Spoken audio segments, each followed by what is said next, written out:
The train headed for Sunset City will be departing soon.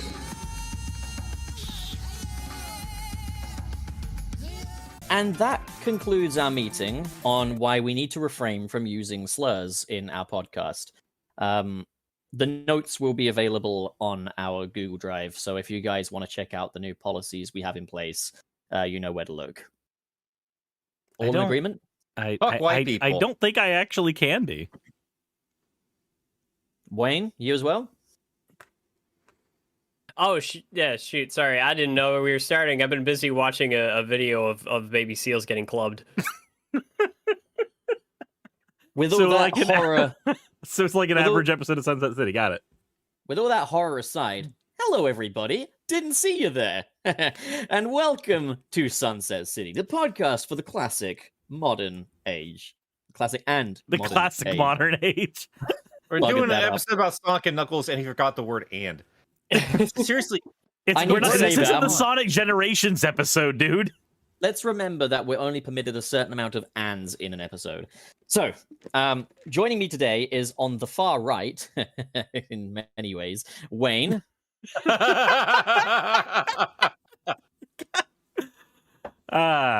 Wayne the conservative. What's up, man? How's it going? And slightly right of center is Cirrus. Hello, everyone. I would like and fascism.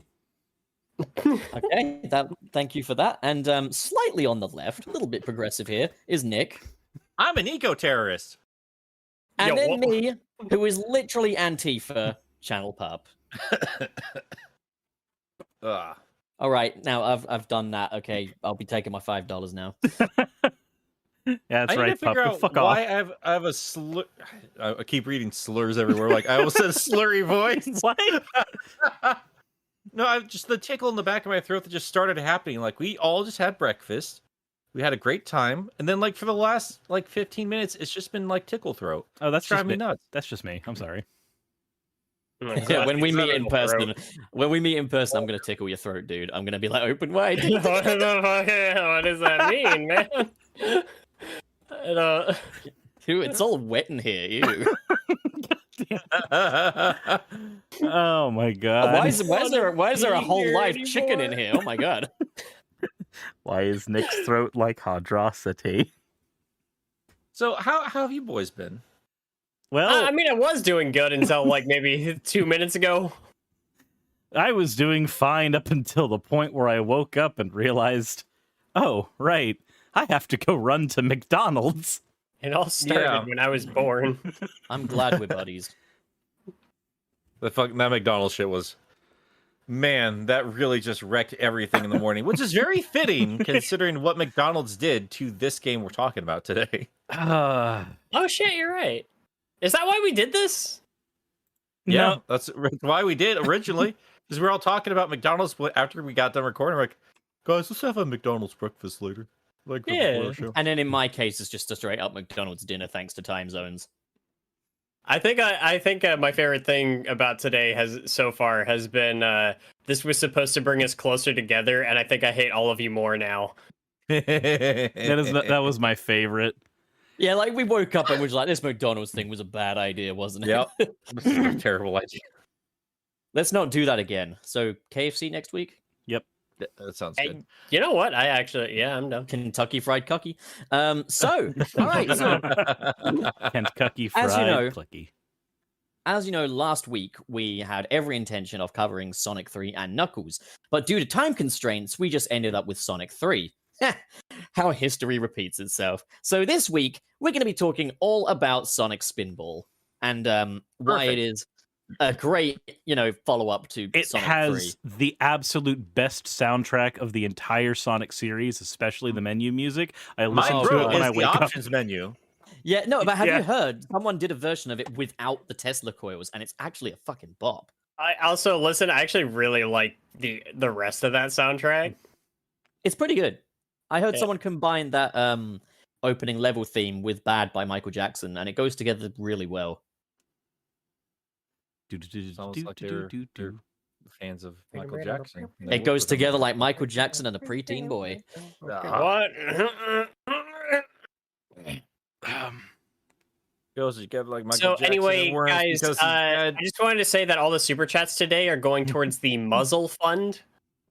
We So, by the way, once again, the policy is in place. Super chats will be read at the end of every episode. So, yeah, there you have that. If you do send in a super chat, just be patient. We will get to it. We'll absolutely read it in our heads before that. So don't worry, you've been recognized. Your your 3 favorite YouTubers in Cirrus will have known what your name is. I'm a Twitch streamer. I need to get this stupid voice in order. This is my favorite game, for fuck's sake. And this is the one that you will be destroyed for. Ah, god damn it! This is Already annoying. we got one. I'll put it in the bank. Are you willing to suffer for your craft, Nick? Sonic the all Hedgehog the doesn't time. want you to suffer, but you need to suffer for Sonic. So, how do you guys want to tackle this? Do we want to talk about some changes, or should we talk about like the big spanking selling point of this particular? We did Title. talk a I little think bit we can about the Oh, it's Super changes Tails? in the past episode, but we can like, also talk about our start out with our personal experiences with this one specifically. Mine was kind of a twofer. It was like you know, I experienced both of them at the same time for the same reasons.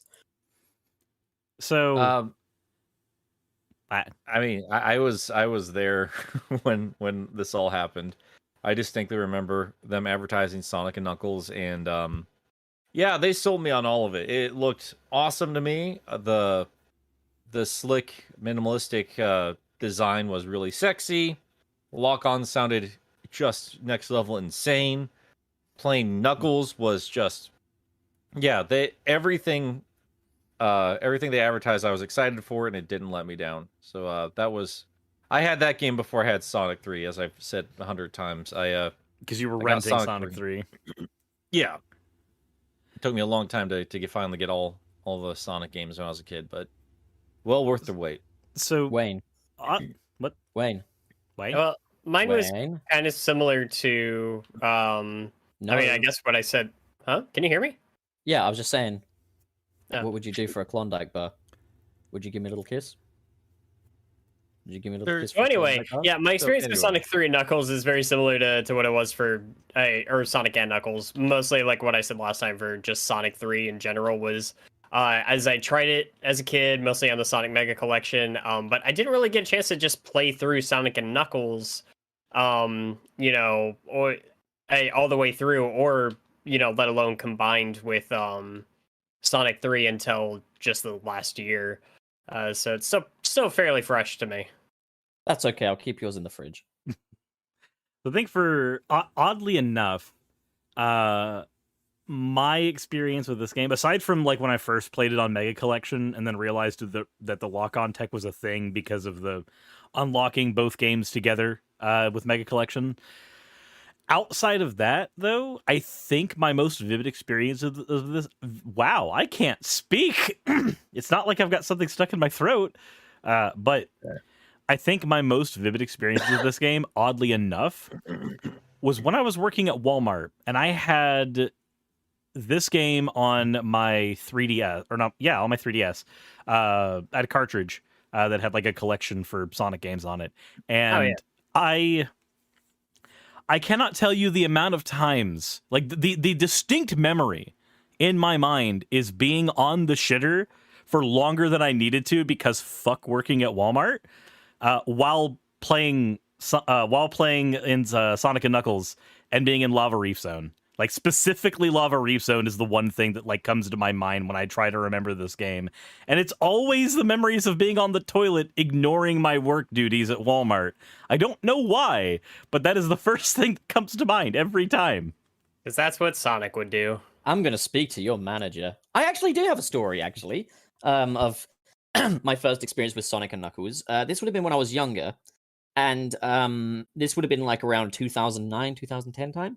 And when me and my little school friends used to go into town, we'd go to this place called Extreme Gaming, which was basically like a little Xbox parlor, effectively, where you go in, you pay £5 and you can play whatever Xbox game you want for like an hour. Really stupid, come to think of it, but like it was what we did as kids.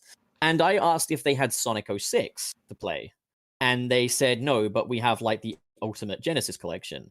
So yeah, I was like, okay, I'll play that. And I played Sonic and Knuckles in there for a little bit. And so yeah, I came to play Sonic 06, ended up playing Sonic and Knuckles. That's I pretty really cool. missed out. I got dicked over, man. What a fucking screw. It's just. want- Yeah, I remember it pretty fondly too, of just like kind of going into Sonic and Knuckles after like just coming off of Sonic 3. And just like I love Mushroom Hill, and I also love like just how they handled that. I think I talked about the transition in like the Angel Island level in Sonic 3, where you know everything like catches fire and you see this like almost this like storytelling transition. And then Mushroom Hill had this really cool effect where it's like, God, it goes through so many like different colors and everything. Like it is a vivid level, and it just shifts and changes around you to just kind of show you how lively this place is. It's also a really good showcase of how you can use parallax scrolling to show like the depth of an area. Like as you're going through this game, it feels like there's a lot more foliage in here than in other areas of the Sonic games of that era. Yeah. Which I am all for. Like I like the aesthetic a lot. I like jungles in general. If you can give me like a jungle level in a Sonic game, that stuff's usually pretty good. And you know, if you're Wayne, jungle levels usually also mean there's a temple close by. I was thinking that. I freaking knew it. I know can't what they believe you need? haven't played the Tomb Raider games, dude. I was just making a dumbass joke on Twitter the other day, and then you're just like, "Oh yeah, I should probably try this sometime." For They fuck's need sake. they need a Sonic level with monkeys in it that aren't like robot monkeys, just actual monkeys. It would be the funniest Sonic level ever because monkeys make everything funny. Okay, go play some more Monkey Ball. I don't want to play fucking Monkey Ball. Okay, well, shut the fuck up about monkeys. Monkeys are good. Monkey Ball's not, okay? Understand that, bitch. My God. American Showed him. cheese. I can And of course, fight you now. Mushroom Hill Zone also did introduce like one of the like coolest elements of Sonic 3 and Knuckles if you have them combined. Right there when you start the level, you know, you get to see Knuckles like coming out of a little secret room, and by following him or going in behind him, that's where you get to see the Chamber of the Master Emerald. And you get to, if you collected all 7 Chaos Emeralds in the Sonic 3 levels, then you get, you know, you can start your quest towards perfecting them. They're perfect emeralds, right? Or Yeah. super emeralds? Super Emeralds. Super Super Emeralds. emeralds. Sonic 5 Wait. and Monkey. Wayne, are you okay? I'm gonna need this jackass in our comments with my name saying the stupidest shit about Sonic and Knuckles. Be quiet, you idiot. No, Oh, Sonic and Knuckles is an awesome game. For God's sakes. It doesn't have a save file because Sonic 3 has a save file. You can't have two dumb garbage. Oh God. my God. Also, No, Mushroom Hill is amazing. For fuck's sake. No, that Mushroom level Hill is is so awesome. good. also, Nick, I'll just say this: Sit down, man. where like the save system is concerned, if the save system kills Sonic and Knuckles, then Sonic 2 is killed by not having a save system, but it's not. So, yeah. Yeah. So NFT ball. I've said it like oh man. No, I just got done yelling at him, but yeah, that was a good joke. But no, like it works on a lot of levels. It really does. Some that people don't really talk about because a lot of people don't play this on its own anymore is that this does get its own little intro video if you play it by yourself with Knuckles. Just him, you know, casually sitting there watching animals be animals, and then the little robot comes in, and they're off on an adventure. It's simple, quick, and it just But it gets contextualizes into it. Knuckles stuff for you, which is By the way, Nick in the chat, he was being deliberately hyperbolic, don't worry. I was, but also eat shit. But anyway, God damn it. I was just no, whatever, dude. I love this game. We need Not to get gonna this listen man to his the stats. medicine. Come on, open wide. I'm gonna It tickle is- your throat. His medicine It is is just McDonald's. very weird how people like to pretend like this is a separate game, and it's not. It's part 2 of a larger experience. But this is a separate podcast I guess from it's- the previous one. It's kind of weird though, because like for a lot of people, especially a lot of us who experienced this first by playing it on the GameCube, to us it just was a separate game, and there were some weird things like before, because it takes a lot of playing to actually unlock the combined cart. There was a lot of like weird things that I kind of had to internalize when I was playing this game as a kid, because when you play them separately, there is not that save data thing. So one of the things that always popped into my mind as a kid is, wait, why does Sonic 3 have the save data, but Sonic and Knuckles, the sequel, doesn't? Because in my mind, games progressed in a linear fashion, at least as far as tech was concerned, right? So like there was less and less reason going forward for games to not have save data, because I had no context for the lock-on tech at the time. And obviously all that makes perfect sense now that I know. But it was an interesting experience to me, because for me, Sonic 3 and Sonic and Knuckles did stand on their own as separate, full and complete games, regardless of like length issues with 3. Like, they stood on their own to me as a kid, because that's how I experienced them, and I had no context otherwise. Like, What's awesome though is that, like, in a way, like Sonic 3 and Knuckles' lock-on technology kind of gave way to things like expansion packs and DLCs and stuff. Like back then, we had Sonic 3 and Knuckles. Today, I can pay for a Spider-Man skin in the Avengers game. That's more legacy. PC. That's more PC stuff, bro. yeah, PCs have been doing expansion It is packs for a indeed very politically long correct. time. Yes. Oh my god. God damn it. Yep, we walked right into that one. Oh my gosh. I think it's better to contextually saying that I think it was console kids' first experience with things of that nature. If you talk to any old school PC gamer, like they've been doing this shit for forever. I think I Even feel back like in those days. Sonic is like the most noteworthy emergence of that, though, particularly on consoles. I think the yeah, closest, without a Yeah, doubt. yeah. I think That's the closest allegory to that would probably be like the Street Fighter 2 re-releases. That's as close to an expansion pack as you can get without actual lock-on tech. That's a good point. Yes, that's a very good example. And we were making fun of it back then too, because it was just weird and tedious. And why are we doing this? But yeah, that was definitely a step in the right direction, which is very interesting if you consider Sega's history with hardware. They are notorious, especially with their Genesis. It's hard to admit, but like that is like their only actual truly successful console out there. Genesis and Master System did fine. Saturn did fine in Japan. Everybody loves Dreamcast. I understand that. But like the Genesis was very obviously their darling. And they did everything they could to make that thing matter longer. And they did the Sega CD and they did the 32X, and they kind of had the same mentality going into Sonic and Knuckles, but nobody talks shit about it because it was just taken as and I am sorry, Nick. Oh, I was just being an asshole, but we do love having you here. I love yelling about Sonic and Knuckles. But yeah, like I do think that's a very, very unique little thing. And consoles and game cartridges and all that, like it wasn't how do I describe this? It wasn't super strange to see them doing weird experimental things, but I mean, we had Game Shark and Game Genie around this time too. So like good point. Yes. we kind of intuitively knew, because those, like, even if you didn't know about Sonic 3 and Knuckles lock-on tech, you knew what a Game Genie was. You knew what a Game Shark was. You knew probably what a Super Game Boy was, actually. Like, people were not strangers at this point to the idea of a cartridge that locked another cartridge into it. There were a billion examples of this technology being used.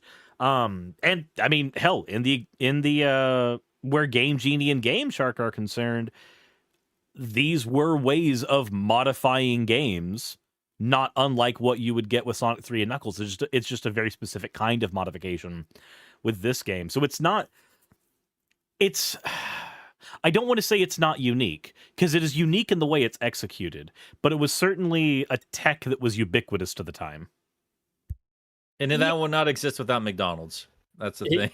Strangely enough. And yeah, McDonald's wanted that. Wasn't it like McDonald's wanted that promo? And they wanted it during a certain time frame, and that time frame basically just fucked all the developers.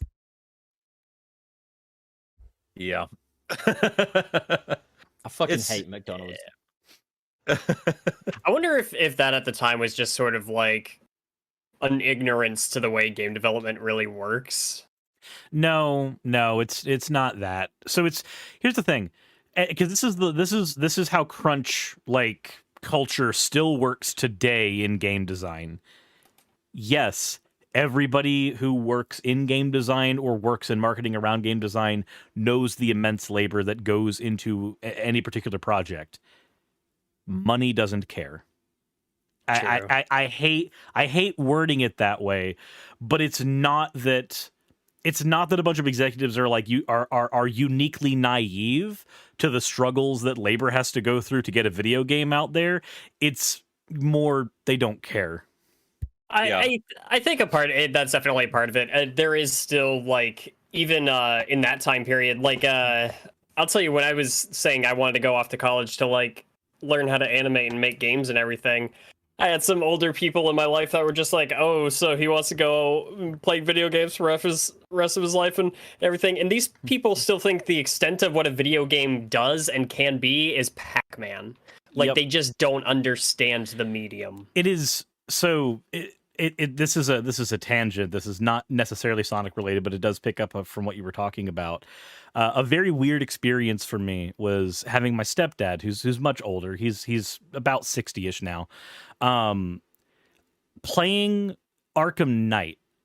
Because we were just killing time over at my grandparents' house for a little bit while we were waiting for my grandpa to get back from the hospital. So I hooked up my Wii U to the TV and started playing not Arkham Knight, but Arkham City. City? Yeah. And I started a new game on Arkham City and started going through and just watching my stepdad be engrossed in the presentation of that game because he had never experienced it.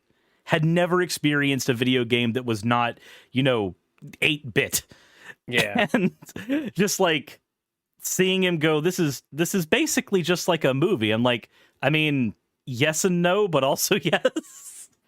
Yeah, I remember being at like a movie theater, like my mom and I were going to go see something, and they we got there early, so like they have those advertisements there and everything, and they had a little advertisement for Uncharted 4 at the time, and my mom was just like, "Oh, what movie is this?" And I'm just like, "Not a movie, mom." I just having to explain. It's like, yeah, no, this industry has changed and it's evolved, and you could see that as soon as like these games, like with 3 and Knuckles, and just like the way that they were trying to really go out of their way to represent themselves in a new way, in ways that platformers just didn't really attempt before. It was ambitious. I think the closest thing to the kind of presentation, and no, this isn't fully analogous because a lot of what you get in Sonic 3 and Knuckles in general is like background stuff, like background storytelling, stuff that's going on around you while you're playing with, a quick 3 or 4 second interlude in between. But the closest analogy to this I could probably think of would be on the previous gen, the type of presentation that Ninja Gaiden had. But that was a lot more intricate and a lot like there was no environmental storytelling in that by comparison. It was all through cutscenes, which is still kind of a weird thing to think about for an NES game. There was certainly a lot more going on where the story is concerned with Sonic 3 and Knuckles, because it wasn't just here's this cutscene where Knuckles is laughing at you while he throws you down into yet another pit where you're going to get screwed. Like there's actually like a lot of stuff going on in the background, and a lot of that stuff that changes based on the character that you play. When you're going through this part of the story as Knuckles, things are like you're going through the same environments, but things are very different in terms of what's going on around you and the type of things you're encountering. And I admire the way that they let it play out in real time just around you. And so a lot of it is just things not so much that you're watching, but you're experiencing. And I think I made the Half-Life comparison last week. That's just kind of like, this was the 16-bit of that mentality to me. I actually, the game I keep thinking about, part of this one that really had that cinematic elevation, just building up, like having a grand, fun adventure with the wide variety of environments leading to this this crazy epic battle in space. Prior to this, the only other experience I could think that really gave me the goosebumps like this game did was Kirby's Adventure. Oh, okay. That game completely caught me off guard because it was just like Sonic 3 and Knuckles, like it was just so much more expansive than I anticipated. And by the time I got to the end of it, I was like, wow, this feels much more grand and at the same time dire than I anticipated. And as much as I love Doomsday Zone and everything, I don't really think any final boss is really going to match Kirby Adventure's final boss in terms of that was my first like truly grand epic experience. But yeah, Kirby's Adventure that made me expect more in terms of just silent storytelling in these goofy friendly platformers, and Sonic 3 and Knuckles followed suit for me and expanded upon it in a lot of different ways. And yeah, I genuinely love that game for it. You would see it again, and like I said, like there's a lot of parallels between this and Sonic Adventure 2 specifically, like we talked about last time, and like a lot of them, a whole bunch of them. Like you get a brand new mysterious rival, you run around in a pyramid filled with ghosts, you launch up into space. There was a lot of other ones too. I was trying to think about here, but And it was developed in a very tumultuous circumstances, and ended up being one of the most beloved games in the franchise. Yeah. Being one of the most beloved of any of them. There's more comparisons I can make. I'm sure I'll spit them out when my brain starts. I mean, working again, but I can think of one. Sonic 3 and Knuckles was one of those games that it taught me to expect more out of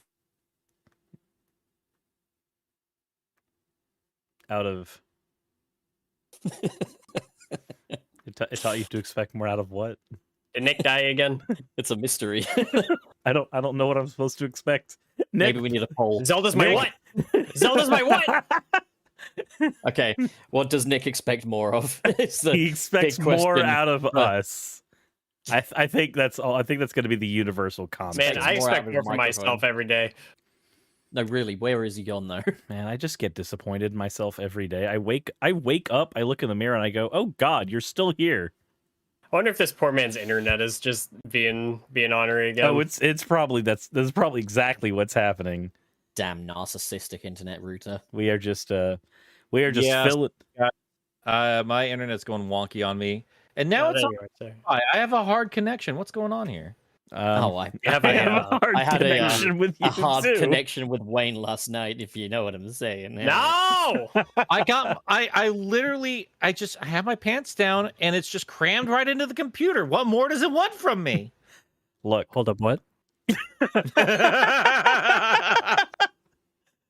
Look, Nick, if you are not drained by the end of your computer session, you're not doing it enough. You know, I really did enjoy being friends with you guys for a while here. That's All right, gents, let's get back that was on the topic last. and talk. That was the last straw. Okay, I see how it is. Let's talk about Sonic 3 and Knuckles. That's what we we've been leave on? talking 'Cause about. I was rambling for a minute before I was like, You're talking about Sonic Adventure 2 and how Sonic 3 and Knuckles and Sonic Adventure 2 have a lot of similarities thematically and mechanically. Well, You yeah, they're both also the best games in the franchise. the exact line you left off on was, "It taught me to expect more out of." And then we never heard. I thought I made a good point. No, it taught me to expect more out of video games as a whole. We It got the elevated answer. my expectation out of the entirety of this hobby, out of this industry, out of everything. So like when us classic snobs get really persnickety about some of the failings of the 3D games, any of the games after this point, honestly, Chaotix or 3D Blast, any of these fucking games, a lot of that comes from this game for me, because it really did stand with the other greats that stand the test of time even today. Like, this is forever going to be a good game in every way you want to look at it. And yeah, that's what I expect out of Sonic, and that's because of this game. There's Yeah. a fight going on in the chat. Oh god. But also, there was something I thought about. Oh yeah, Smacko when he said "lol Wayne," implying he isn't a degenerate. Look, man, Wayne just plays hard to get, and I just play getting hard. So like, you know how it is. And this guy is telling us to get back on track here. Yep. Remember, it needs to be understood that when it comes to Sunset City, the peak of focus and maturity is Channel Pup, and I think that's a bar we all should strive for. Isn't that interesting though? Anyways, shall we do a level by level overview of the video game?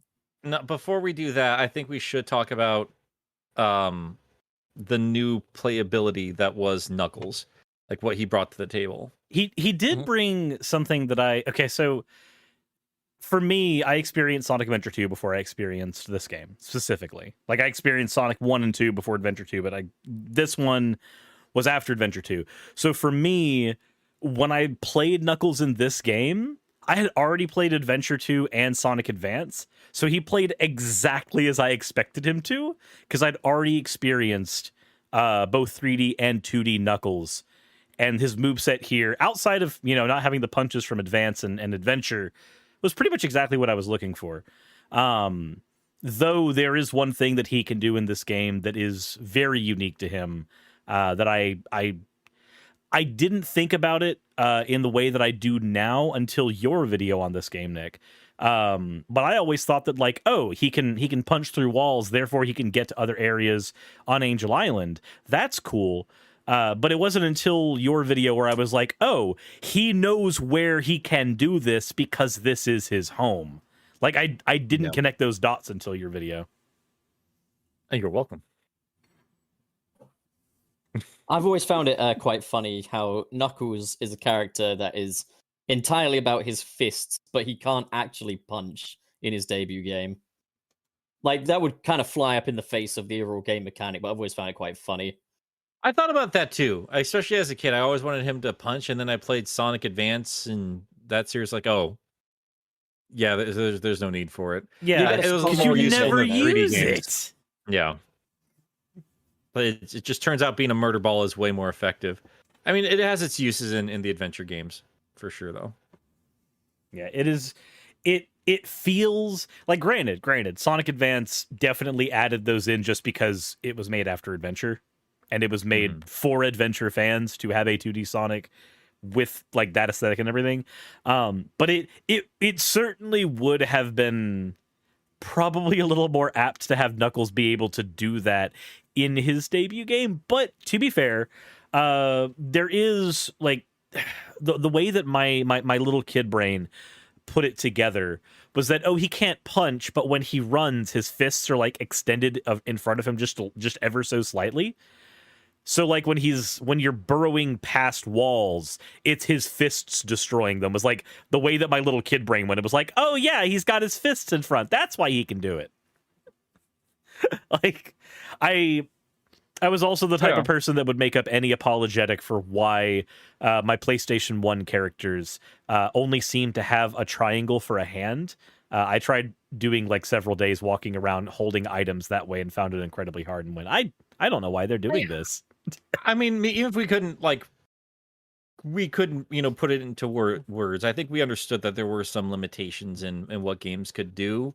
And looking back on Knuckles specifically, I think I do appreciate them not putting in frivolous mechanics, because there are like frivolous like set pieces here and there, and you can tell it's just there to emphasize how much fun it is to play with these characters and their physics and their mechanics. Because this is Yuji Naka after all, so I can understand them doing we're trying to keep this as simple as possible. Yeah, this is far before the Balan Wonderworld, where they actually like ingeniously and very naturally have you do a lot of things, just in different ways. What the fuck is it, Pup? I was about to ask you, who's Eugene Naka? Pup, Mr. Yuji Naka is safe. Eugene Naka. He's the dad in the Japanese version of Japanese Pie. I was going to try to say American Pie, but no, that doesn't work anymore, does it? No. Actually, if you just said the Japanese version of American Pie, it would still work. I'm Yeah. gonna post on the Twitter page about this. I'm was just gonna this- post a picture of an old man and just put like Eugene and Naka.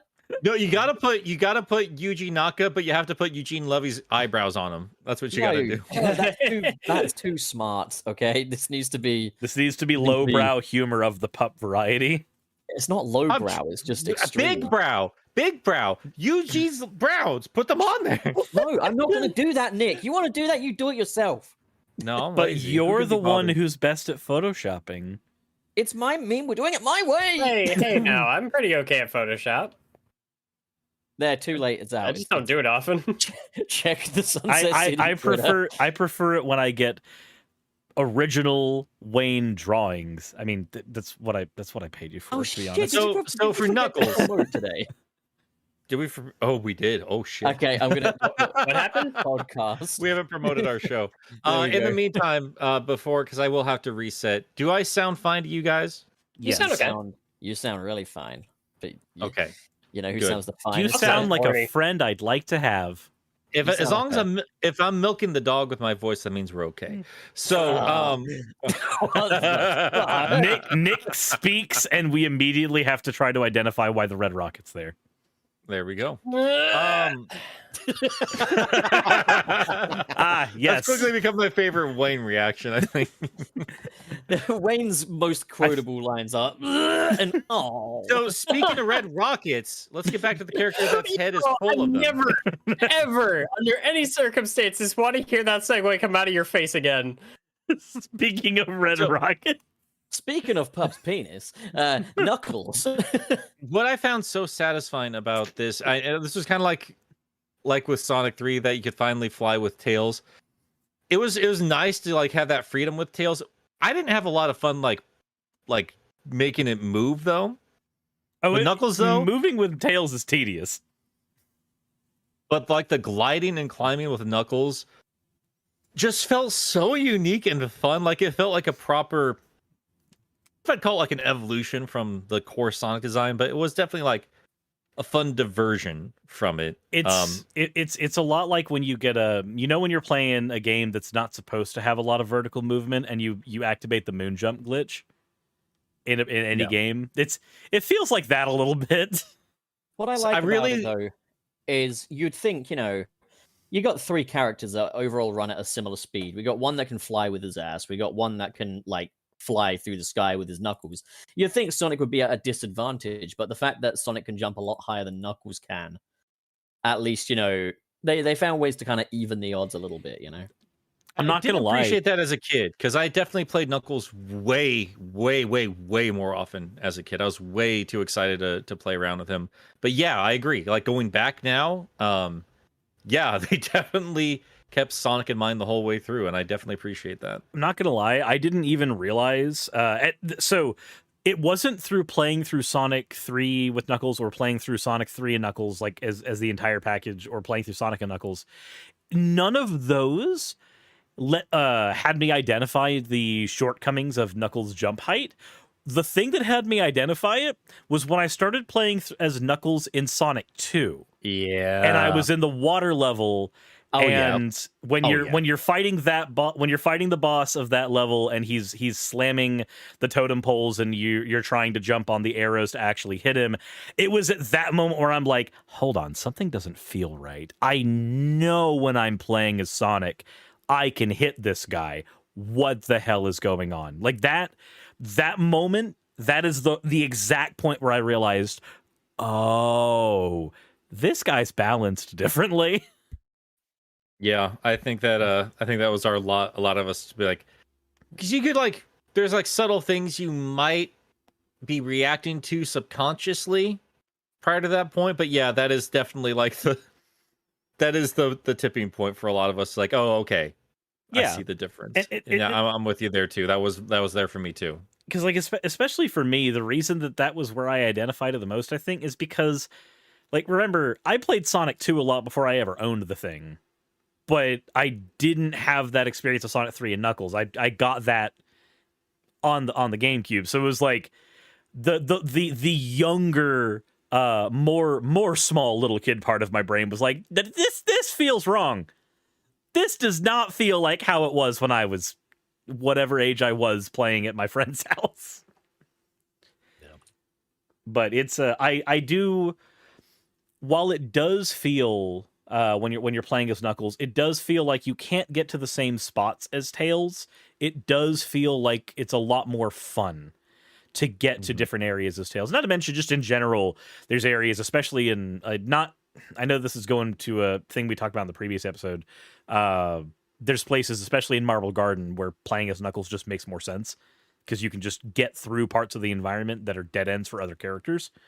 I can't think of many other places where that's the case outside of Marble Garden, to my knowledge, where it feels like there's just a dead end randomly that like Knuckles doesn't have that problem.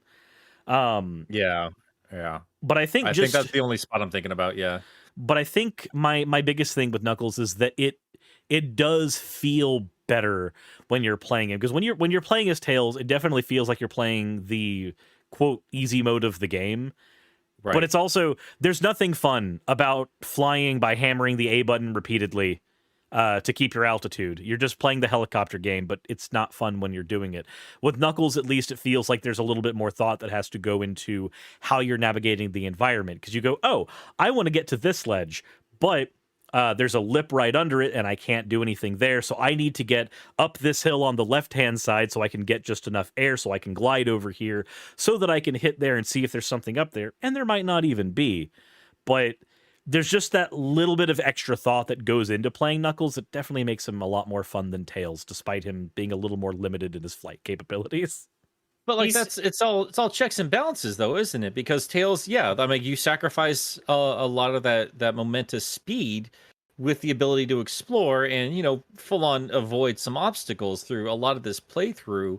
And I gotta say, I definitely didn't appreciate Tails as much when I was a kid, because I keep forgetting Sonic 3 is the first time he actually has the ability to fly around, because he couldn't do that in Sonic 2 despite the animation showing that off. Yep. And being able to carry Sonic up with you if you had two players going, like, there's a lot of clever stuff there. And yes, it's the checks and balances, because it's easy mode for Sonic as opposed to Knuckles, where that marriage between the gliding and climbing and the base rolly ball speed stuff, that all flows together a little bit better, because when you start flying with Tails, like, that momentum's just gone in an instant, as opposed to Knuckles, where, I mean, if you run into a wall and start climbing up it, that's gone as well. But like the gliding, it all works together in a much more fun experience, I want to say. But at the same time, I do appreciate how much of that environment is built with him in mind when you do play through with him, because they understood, like, you could technically break the game with some of these moves. So he's going to jump a little bit, not quite as high, and some of his levels are just going to be flat out different, because yes, if you're an experienced veteran player, you're going to have a new experience, and that was rad. I mean, it also kind of goes to showcase one of the things that we talked about in the last episode, how this game is an entire package, not just Sonic and Knuckles, but as an entire package. It marries a lot of the speed factor of Sonic 2 with a lot of the verticality of Sonic CD, and that lends itself really well to Knuckles, and that's kind of showcased a lot when you're playing as Knuckles in this. When you're playing as Knuckles in this game, it feels like there's a lot more to do than when you're playing as Knuckles in, say, Sonic 2. Like, just in general, one of those games is designed more for you to have more blinding speed. The other one's designed for you to have that, and also having platforming, and also having levels that are stacked really, really high. Yeah, you could tell the attention was paid more to Knuckles. He was the new hip fun. I don't know about fun. Well, ain't technically fun, but like he was just the cool new character. Yeah, he was the cool new character. He got a lot of love. He got a lot of attention. Actually, when I think about Sonic Adventure 2, I mean, it's a little bit different, because Shadow got a lot of attention, but he was just more Sonic. I'm thinking about it. In fact, actually, Shadow does less than Sonic. He doesn't get bounce bracelet. So he's just, in general, he does less, and he has fewer levels. Wait, Cirrus, are you saying that Shadow the Hedgehog's a bitch ass motherfucker? Yes. Yes, I am. That man pissed on my wife. That was one of the comparisons, and I'll probably talk about it in a video coming up. In terms of like these Sonic rivals and everything, that was something I always, and I'll flat out say this. I know I'm a classic fan. I fucking love Shadow's design. I'm not so invested in. I think he's a little bit too OP in the adventure games. I think he's a little bit. I don't know. Just a bit too much of him. I think they had too much focus on him. But He has ever the slightest dose of cringe. I mean, to be fair, also, like, Knuckles is treated as a distinct character with a distinct power set, whereas Shadow is and this is coming from somebody who loves Shadow. Shadow is them going, what if Sonic had other superpowers as well? well, that's the problem though, because Knuckles is brought in with the core idea is to be like the polar opposite of Sonic in terms of strength and everything with his design, but he's built with mechanics in mind.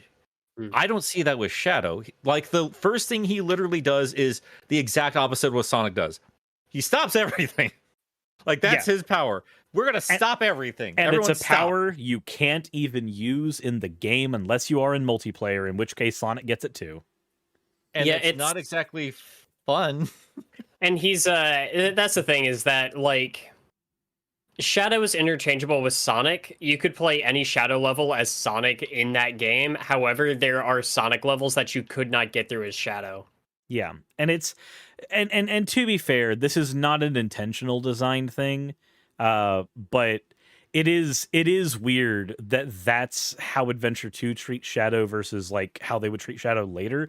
When you go back and look at Sonic and Knuckles, and they go, okay, but when you're playing as Tails, you get access to all of this, but when you're playing as Knuckles, you get access to all of this. Like, the idea in mind was not to just have you go through the Sonic level again in the same way. The idea in mind was, let's have you go through and do some unique things. Let's have you go through and do things you simply could not do as the other character. And I'm not going to lie, like, don't get me wrong, Adventure 2 is my favorite Sonic game. It's probably one of my favorite games of all time next to Resident Evil 4. But it is kind of sad to look back on it versus this game and realize, like, from a game design perspective, they had a much better philosophy going forward with Knuckles when it came to game mechanics. And I hate it when I'm having to like think about that, because I'm just like, there's nothing unique. Even nowadays, honestly, there's nothing unique about playing Shadow in comparison, because when you play Shadow, even in something like Sonic Forces, it's just a reskin. Well, depending on the game, I mean, Sonic's not exactly taking out a Glock and, you know, busting some people.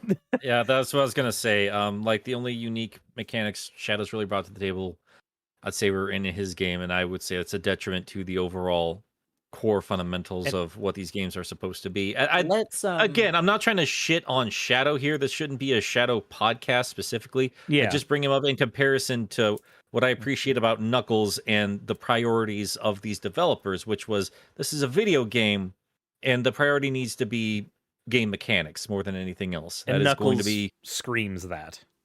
And that is always going to be the most important thing for me when it comes to Sonic the Hedgehog. I get the importance of the characters. I do I have a living thanks to you guys because I talk about how important these characters are. But in terms of like these rival characters, I think that is, I'll talk about Shadow a different time. This is just what I really appreciate about Knuckles. He was just fully formed in design, in narrative, and most importantly, mechanics. It was so much fun to play him when he first came out, and I forever will be grateful for this game for doing that. We should probably, I'm assuming you want us to get moving on here. I was going to say, let's get back to Sonic 3 and Knuckles. Yeah, I agree. We'll save the Shadow stuff for Sonic Adventure 2, which will. Yes. I mean, to be fair, we have actually been decently on point, because at this point we're doing a character. I know. It's a character comparison study. Let's move back to Sonic 3 and Knuckles. Yeah. So, guys, want to get started with the levels? I mean, we already kind of brushed on Mushroom Hill quite a bit. I feel like we've already covered It's Mushroom Hill. worth noting that Sonic and Knuckles definitely, like, if you treat it as a separate game, it doesn't make the same initial impression as Sonic 3, because, I mean, for starters, you don't have that opening cutscene. You do have one If you play as Knuckles. shortly into the level, but you don't necessarily get that same lead in like you do with Sonic 3. But Fair. I mean, that's further evidence that this is a middle chapter rather than like, well, or a finale, a part 2, than it is its own game. It's further evidence that Sonic 3 and Knuckles is the whole package as it was meant to be played. And it's also like you don't get that lead-in introduction to Knuckles either. When you first see him in Sonic and Knuckles, if you're playing as Sonic, he's not really getting up to anything too mischievous. He's got something to hide because he's hiding that like the Super Emerald Shrine, but like, you know, you don't necessarily see him as this force working against you this time.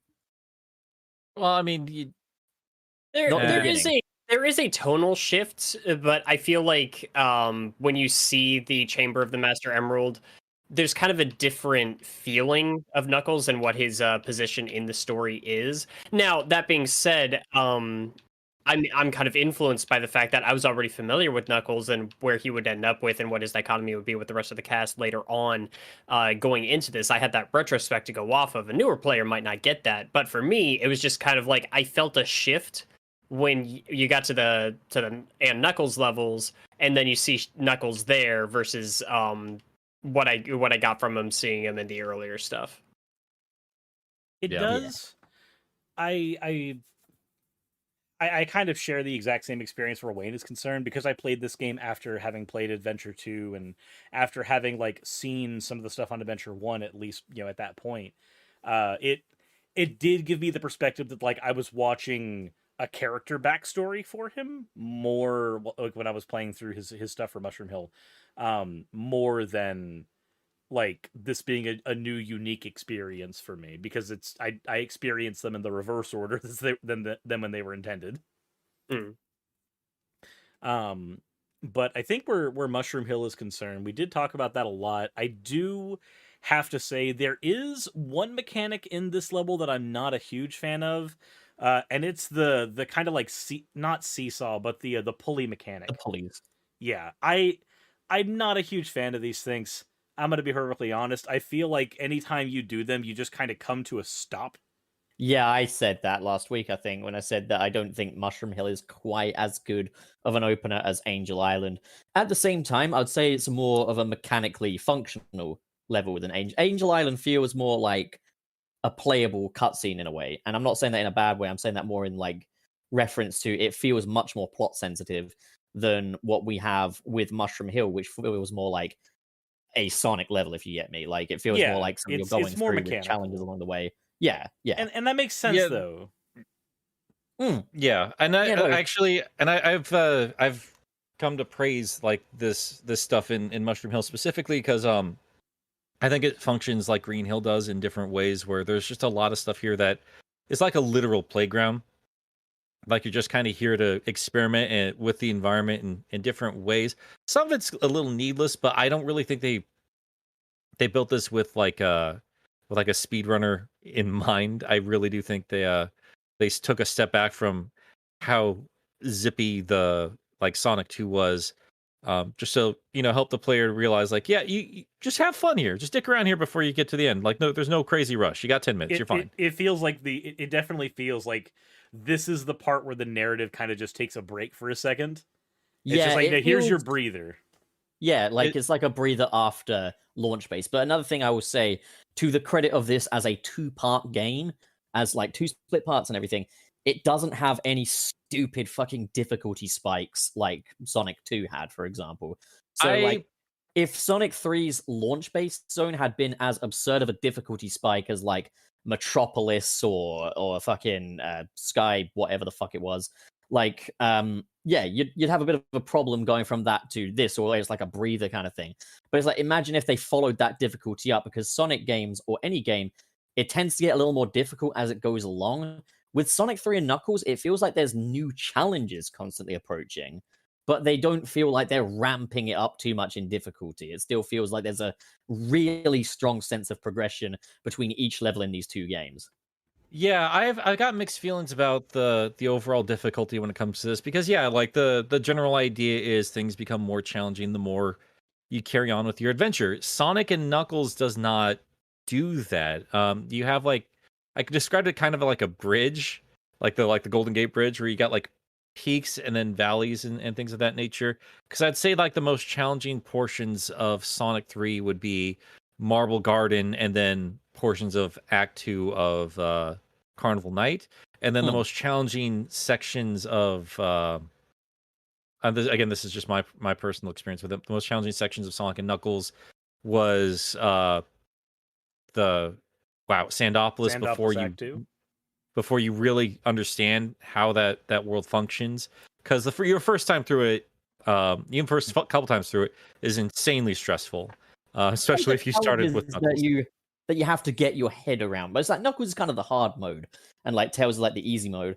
And like I think it's quite smart because like when I look at these games overall, I wouldn't say Launch-Based Zone is much more difficult than Fun Labyrinth Zone, and I wouldn't say that Flying Battery Zone is much harder than Launch-Based Zone and stuff. It's a really nice steady thing of there's new challenges that you have to work your head around, but from a hands-on practical perspective, none of these are that much harder. Like it stays at a nice level of difficulty after Fun Labyrinth Zone. Yeah, and I think that comes down more to you coming to master the general mechanics of these characters more than anything else. Yeah. Because once you do that, and this is what I preach about Sonic 3 and Knuckles, is for any of the classic Sonic games, is all four of them have you go through a very different kinds of environments. Sonic 2 does not have the same level design of Sonic 1.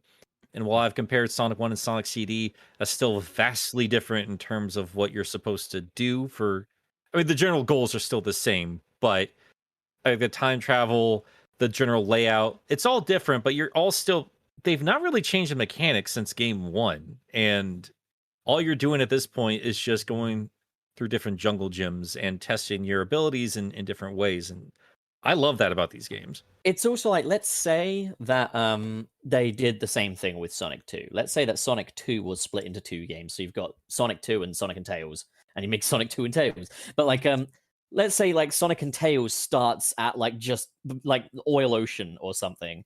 Like, that's going to be a significantly less fun half of that game, because after that you've got Metropolis, and like fortunately Sonic and Knuckles doesn't suffer from that problem in that I would say maybe like once you get to Flying Battery there's a little jump up in difficulty, but it's nothing unreasonable. Whereas like if you started a new game where the second level is literally Metropolis, you dismiss that game. You just like, fuck this. I do have to say, just from like an aesthetic level, and this does come from playing Sonic 2 first.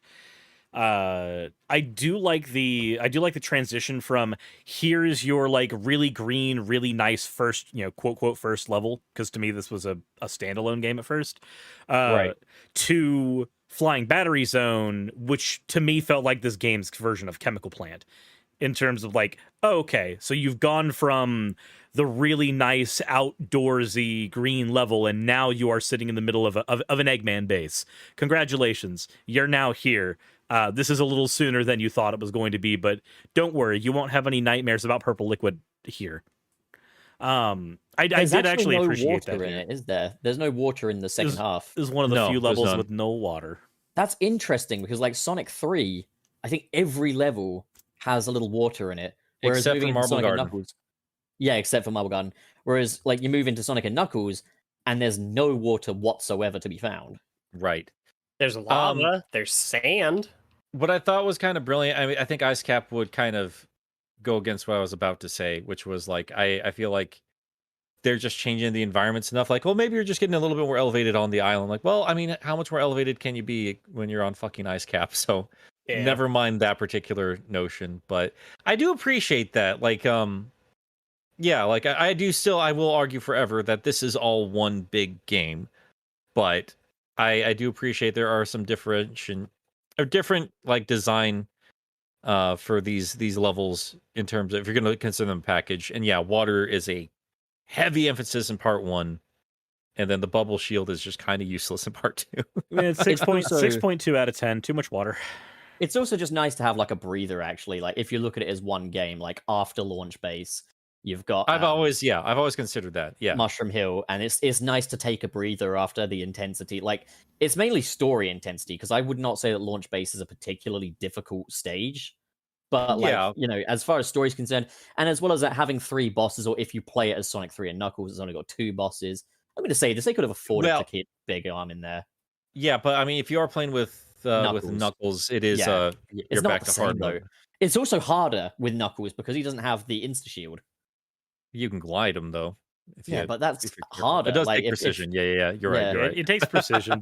Not to mention the insta shield. It only makes things easier if you are decent with your hand-eye coordination and your Yeah, reflexes. I find insta shield really makes things pretty easy to cheese when it comes to the boss fights. You know what? Now, I know we're kind of jumping between this like mechanics and levels and everything, but that's something we did not talk about last time, and that's something I think we overlooked because I definitely overlooked that as a kid. Insta shield can be a fucking game breaker if you know how to use that thing. Oh yeah. Oh, it's a godsend. Like when I go to other Sonic games that are like classic Sonic games but aren't Sonic 3, I miss it. And it's like I do too. Yeah. my frustration is like with Sonic Mania, we've got the option of insta shield or drop dash, but I'm just like, is it too much to ask for both? Like you got to hold it for drop dash, so maybe just a tap option to get that insta shield in there. I Wouldn't have gone Or there. a controller built with 3 buttons in mind, which Sonic Mania is trying to emulate. You'd think would use all 3 buttons in a more meaningful way instead of all 3 buttons doing the same freaking thing.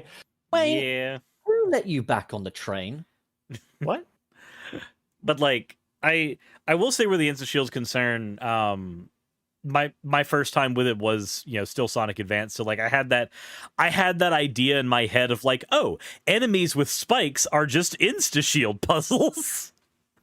I'm just gonna jump at it and tap A, and if I get it right, I don't lose my rings. Woo! I think but yeah, also I don't think we mentioned much in terms of, did we talk about the shields, like the elemental shields? Yes, Because that's we also did quite talk. a major upgrade. We Yeah. talked about them a little bit yesterday. Not yesterday. Fuck. Yesterday on Sunset City, but a week ago in real time. But like I think we mostly just talked about the bubble shield last time. Yeah. And now you got it's a good time point. for the top 20 things that Sonic 3 introduced that Sonic 4 for some reason dropped. But Well, I mean, Sonic 4 did, but if you think about it, 3D Sonic has incorporated everything that the shields brought to the table in some form or fashion. yeah, no, they have. I'm just saying, like Sonic 4. Like, come on, you can't even get I mean, elemental shields in there. fuck Sonic 4. We'll talk about Sonic 4 at a later. Yeah, date, yeah, but, yeah. Like, So like um, the lightning shield gets introduced in a lot of other Sonic games. The double jump from it is in Colors and Forces, kind of. The fire shield is literally the progenitor of the homing attack. Fire Shield's the early version of the homing attack, and Boost. and boost. No, you're not wrong about that. And Boost also has its own Bubble shield, the bounce magnets, Bubble bracelet. Shield's the bounce bracelet. Yeah, which like turned into we're the seeing stomp. that inspiration come in there. What was I going to say though? I had another point I wanted to.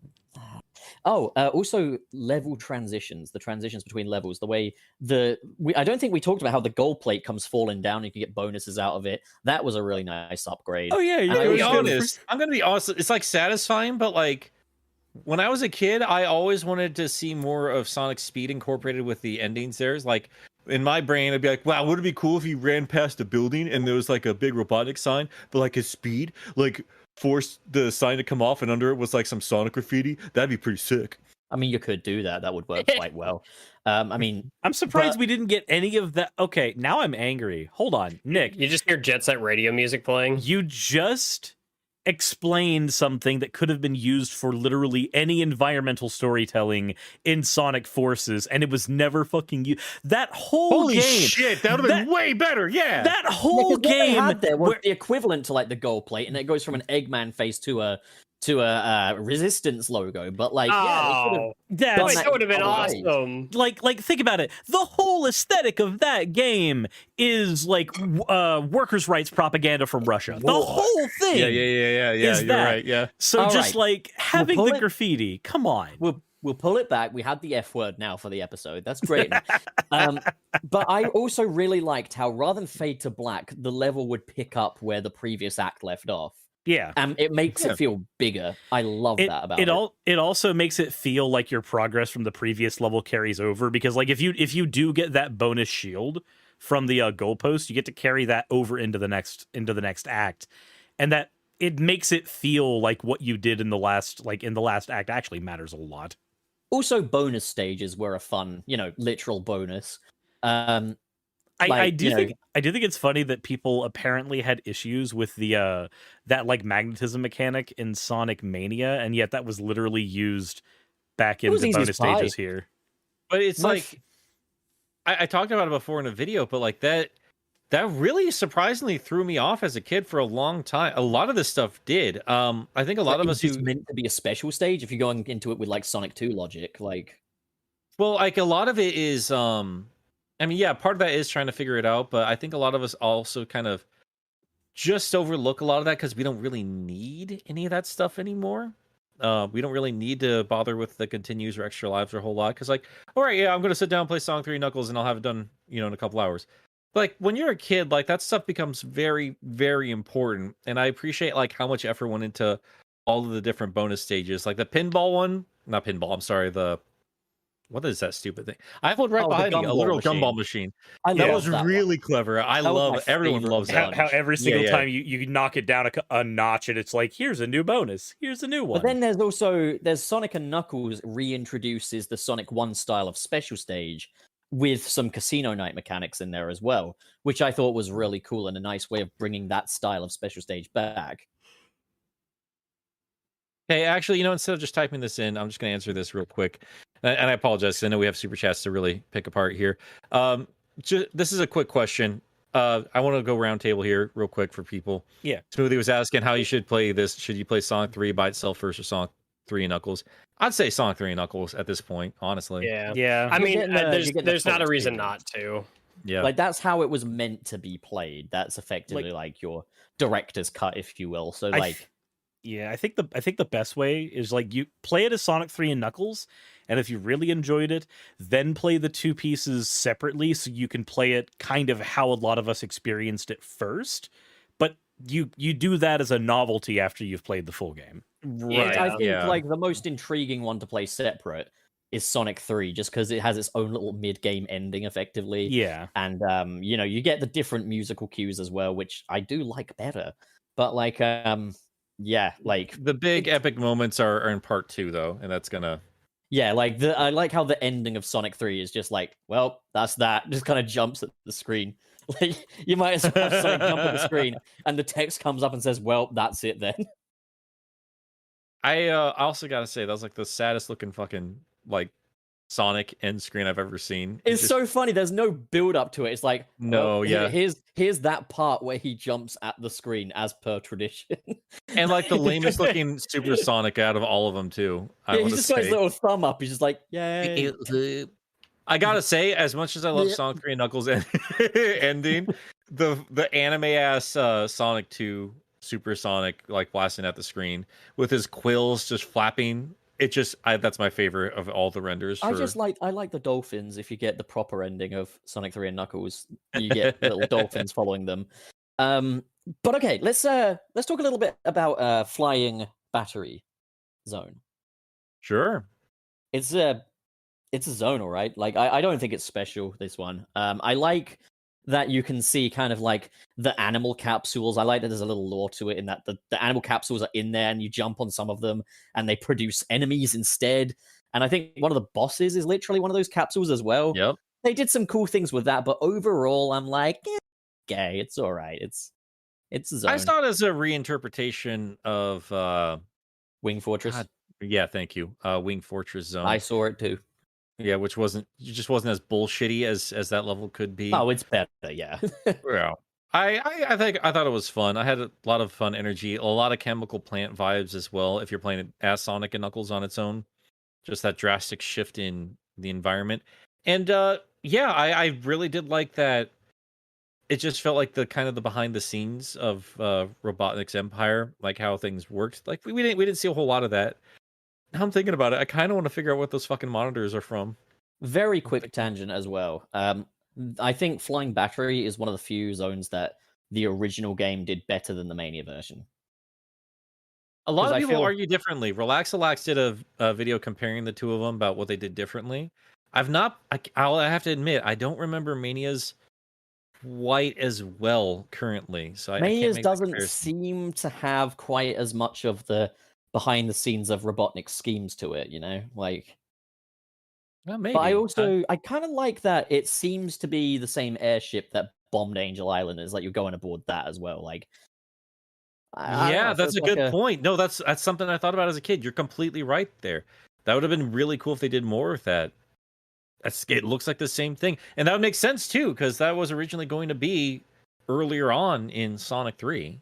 Here's a funny So that little makes sense. question: do you think the airship from Rooftop Run in Generations is the flying battery? It's pretty much been confirmed. It is, yeah. It's way too small though. Well, No, it's just cramming in more. It's the AAA Cameos. version of Flying Battery, where the original was a D. my God.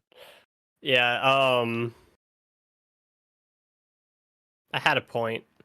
Cirrus has gone for a shit. God, I finally that's why get like we're slowing down. one thing I wanted to say, and then I forgot what it was. Cirrus Poohcam win. When No. I did like the mini boss. We did miss a lot last week. How do we feel about mini bosses? Mini bosses are a good thing. I think I like that we're kind of seeing Eggman take the opportunity to create Bagnicks that are a little rougher around the edges, that can kind of handle a bit more on their own, that he sends after Sonic before just trying to like do it himself. Mini bosses were a good upgrade. Yeah, I like it. I'm into it. It kind of and again, it's just like it adds to the creativity. It's just kind of like always making you wonder, what am I at the end of any act, not even just at the end of a stage, but like like what am I gonna run into at the end of this? Like what has he got up his sleeve this time? Vote yes on Poohcam, guys. You're not doing that. Right. No, why are you Really trying to letting me down corrupt these today. beautiful people? They're not beautiful. They're Sonic fans. Oh Jesus! Come on, let's get that nah down. Get the ye up, okay? Come on. Don't be lame. There was one section, I remember this as a kid, something that really confused me for a second until it showed itself, and that was the missiles actually damaging the base itself to reveal the next section. I remember being really confused for a little bit there. I played Knuckles and I was like, well, that's not working. I'm going to climb up and see what the fuck's going on here. It was clever, but yeah, I think they fixed that in Mania, where it just like it happens the first time a couple of missiles hit. yeah, which I mean, it's an iconic thing. Also, like they got really devilish with how they hid their rings after they were done with Angel. It gets harder in general. In Sonic and Knuckles, it's vicious, man. It gets harder to find the secret rings to like get into the bonus stages, and then the bonus stages are harder. Yeah, yeah, that's true. Those ones, for Flying Battery specifically, I did not know where those were until I was an adult. I had to look up how to get to a lot of those ones, because you have to actually push aside some spikes to drop down, and for like two of them specifically, I know that. I think there are some other ones I couldn't recreate the route immediately off the top of my head, but how do I delete a poll so that Cirrus doesn't see it? I mean, you have to let him see it. I don't want him to see it. Why don't you want him to see it? Then why do you want to see his poo, No, but don't I want him don't- to I see that you want thought- to see it? No, I thought that Cirrus's Poohcam would get a resounding positive response, but it didn't. It did. Why That's a would you win. No, the win is nah. The people voted 61% on nah. It needed to Oh. be yes. I expected them to say yes because I thought they were cool, but apparently not. And now Cirrus is going to come back and think the people don't want Poohcam when I am trying to run a democratic channel here, but they're voting wrong. Sonic's got a poo finish. So we've got, don't let Cirrus know, okay? Just We've don't got tell him. the Poohcam Electoral College. Can we get a lot of messages in the live chat just to push that up so that we can't see it anymore? I wanted make- Cirrus to be able to talk about Flying Battery, but he really does poop. He's for like having a 20 long goddamn poo. minutes. This is why we need the poo cam. At least we could be entertained by watching his moans. If I've learned anything from today after my horrific tickly coughs and Cirrus having to drop a dunker for the entirety of an episode, is maybe no more McDonald's before we start the show. You know, though, like if you have a quarter pounder with cheese and fries, the poo always comes out just right. All right, next time we're doing Taco Bell. No. Cirrus will never get him out of the toilet. He'll need a wheelchair by the end of it. No, he'll be pooing. He'll get it all out of his system before the show even starts. It'll be perfect. The train headed for Sunset City is flooded. It's just shooting right out of his asshole. We are So- having- God, I just recommended this podcast to a friend yesterday, and I'm just like, God, I hope you're not listening right now. All right. Well, we can't keep doing this forever. Let's quit mulling about. Yeah. Sandopolis. How we feel about that? I am half and half on it. There's parts of it where I'm just like, hey, this is really neat, and you don't see a lot of Sonic levels like this. And then the other parts of it, I'm just like, I'm really glad we don't see other Sonic levels like this. It's I think Act it's 1 is creative. nice. Act 2, yeah, is definitely creative. I agree with you there. I actually kind of like Act 2 a little bit more, believe it or not. I actually do too. Yeah. My kind of thing with Sandopolis, fuck. Sandopolis. Well, we know how is you like- feel about it. No. My thing is like, can we do this again? Just different. Like, just don't do it this way, but like, like your concept is there and there's something to it, which I really like. Can we just make it a little less, shit? I thought it was fine for what it was, but I mean, they did go back to this quite hard. A large chunk of Sonic Adventure 2 feels like Sandopolis to me. But it's fair and fun and consistently paced. Sure it is. It Sure is. buddy. The atmosphere, you got ghosts, okay, I'll give you that, and there is a pyramid involved. We're not getting into Sonic Adventure 2 right now. I don't want to hurt We anybody's got the feelings. Batman ghosts though in Sonic 3. Yeah. Batman's parents are just around that fucking pyramid for some reason. I A lot like of people that. don't talk Act 1 enough, I feel like. It's fun. It Act makes me 1. uncomfortable. It makes me uncomfortable. Just the wavy lines. Like I feel like it's Oh yeah, just no, too it hot. looks.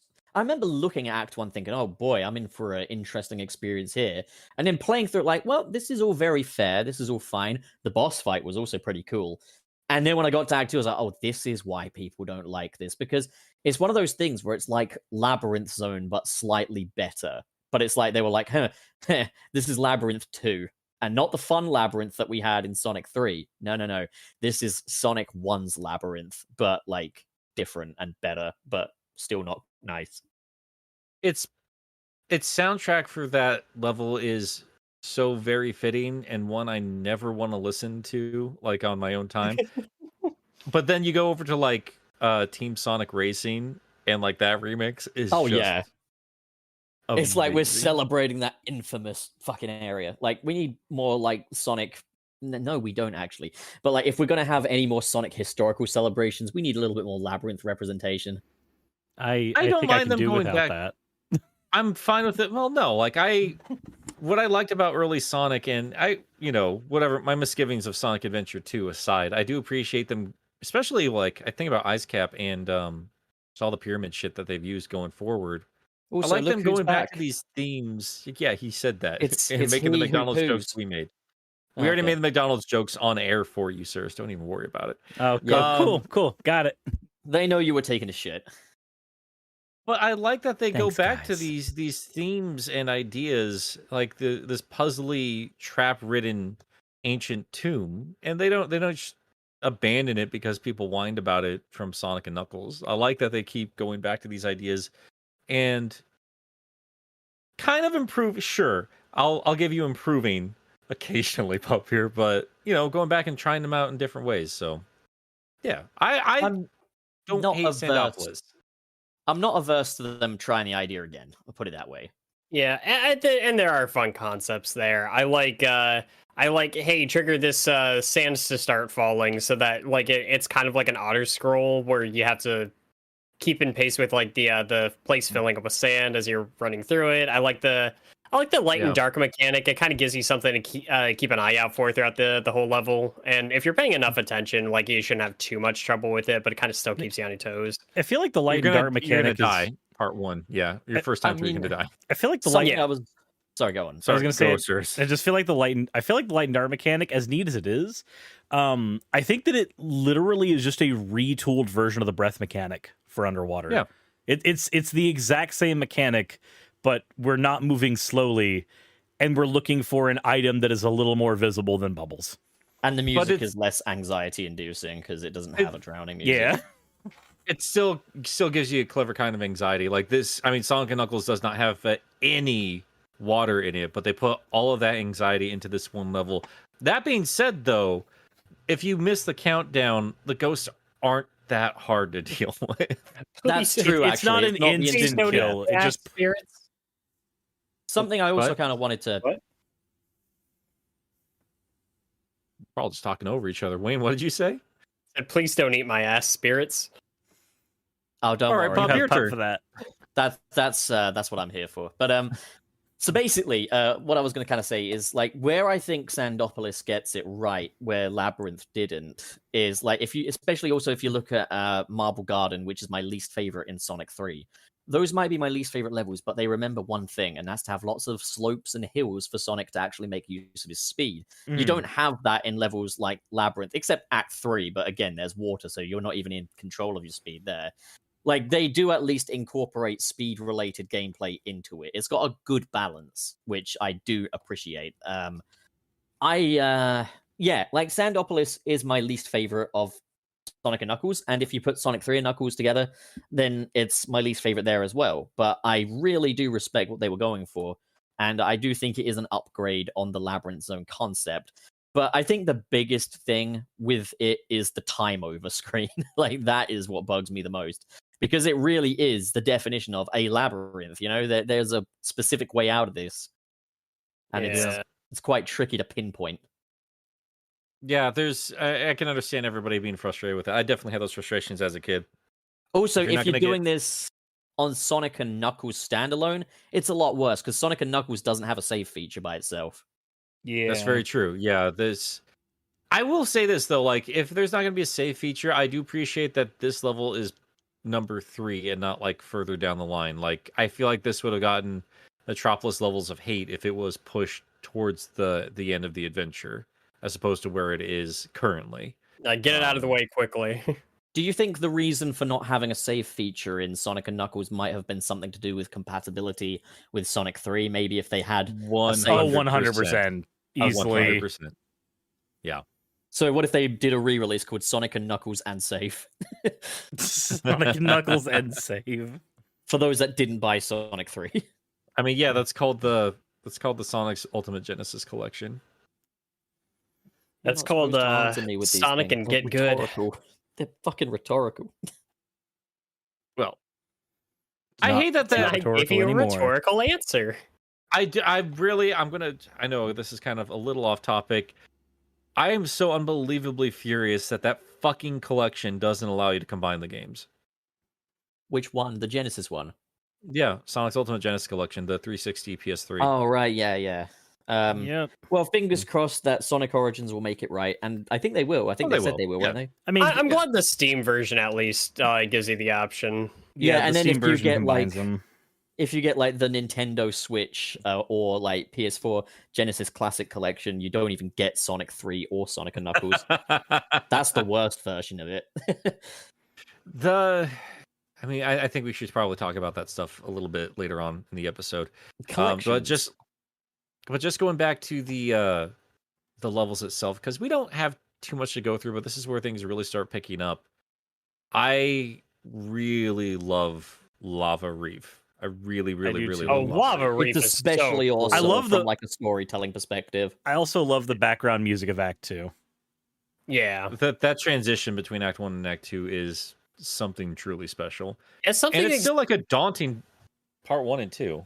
And the game is so good about that too. Is like just kind of differentiating the different versions of each stage, and you getting to see like a different side of it in each act. That's something I really love about this game. And yeah, no, it's just like seeing this like really this gorgeous like lit up version of this level that you were just running through. It is So cool. I also like though that it answers where the Death Egg landed as well. You can see in the background the Death Yeah. Egg's face peering It's through. ominous. Dude, it looks I- like it's staring at you when it lights up. I also wanted to other things I love about it is how you can almost see like a prototype of the Eggman Robo Kaiju thing where we've got the Yes. fingers coming up as well. It's like a precursor to that final boss. It tells you the end is near, you know. Yeah. And it's an ominous level. It's but also I just want to point out to a lot of Sonic fans that throw their toys out of the pram every time there's an auto-scrolling segment. Lava Reef had an auto-scrolling segment and it was fine. It It was needs to be fucking done. incredible. Yeah. Lava That Reef's was great. Like I don't really It's- mind auto scrolls when they're handled well, and I've seen them handled well often. the main thing is just fucking forces and it's Yeah. auto scroller stage because classic Sonic in that game feels like a piece of shit and has the most inaccurate jumps in the world. Auto scrollers when you've actually got the physics right are just fine. Yeah, but it's not the entire level. I mean, it's part of the boss challenge. It's part one of this bigger boss fight than we've had before. Lava Reef, in terms of the background storytelling, has everything. Like the best parts of Sonic 3 are all in this level. It kind of like you start off in a fiery area that cools down, like the opposite effect, like when you first started off with Angel Island, where you kind of go into a fiery area. Granted, you're in one by the end of the level with the boss fight, but Yeah. it kind of cools down. It's got that build up to the Death Egg like Launch Base did, but it's somehow more ominous than ever before. And like this time, like you're not there, you're you're not right next to it. You can't stop it. You have to watch it, come back to life. And then hell just catches on fire, and you're in the middle of this insane boss fight. Right after Knuckles definitively, knocked you on your ass at this point. Like, he has the high ground. Fucking awesome. I just I- love how it's also like Robotnik is wrapping things up now. Like he's Yeah. going into his end game effectively. I do think that the lava in that stage is a bit of an eyesore, though. Like during that fight, it is a lot on your eyes. I get that. I mean, I kind of felt that way about the very first stage. I felt that way about Angel Island Zone in Sonic 3. Like as soon as the fire's on, and it's not as bad on a CRT. On a CRT, it's perfectly fine because it blurs everything together. And it's not as much of an issue, but it did kind of hurt my eyes playing it on the Steam version. I'm not In gonna many lie. ways, the visuals were actually designed with CRTs in mind in a lot of these 16-bit games and stuff. Oh, Yeah. That's why I like scan lines sometimes. I know people act like that's a super pretentious thing, but I'm like, no, some graphics actually do get enhanced by it because they But were then- designed with that. Here's Some what of you gotta do, them do. Sega. You gotta delay It's not the always, Sonic, but every once in a while. delay the Sonic Origins collection, get the Sonic 2 HD team on it, and make them fucking make these games the most gorgeous they could ever possibly look. Because Sonic 2 HD is just that's how a game should look. I mean, they probably do. A lot of Sonic 2 HD's team is Sonic Mania's team. I have heard, but it's just I wish they had that same art style as Sonic. Oh, 2 I'm not going HD. to argue that. I'm not going to argue that in the slightest. I love the idea of That playing would be the box gorgeous. art. That would For be fuck's sake. beautiful. We have Um, the capabilities. Play the box art. We have Can the we also- technology. Talk a little about Hidden Palace as well, which I think is interesting that it's like it's the third game in and they've dug up that old mysterious level from Sonic 2 in a by name only effectively, because I'll say this. As far as the design and music of that goes, it's not as cool as the Sonic 2 version, but as far as a plot standpoint is concerned, oh yeah, this is a playable cutscene if ever there was one. We've got that little pushover Knuckles boss fight, that nice artwork that I only really realized when Nick brought it up in his Sonic 3 and Knuckles movie. Oh, the mural. Yeah, the mural with like a Sonic owl fighting up against the Death Egg robot I've thing. been surprised, like how many people have completely missed that when it's like the centerpiece of that. I loosely noticed it, but I was more focused on beating up Knuckles and how That's fair. I think nerfed it's that poor guy was. I think it's also like when you compare the actual attention giving to the mural in this game versus the attention that's given in, say, like Sonic Adventure, it feels like in Sonic Adventure they're like, okay, here's Sonic staring at this, asking questions, whereas in this game it's more like this is the backdrop of a boss fight, and you may or may not pay attention to it. Yeah. Yeah.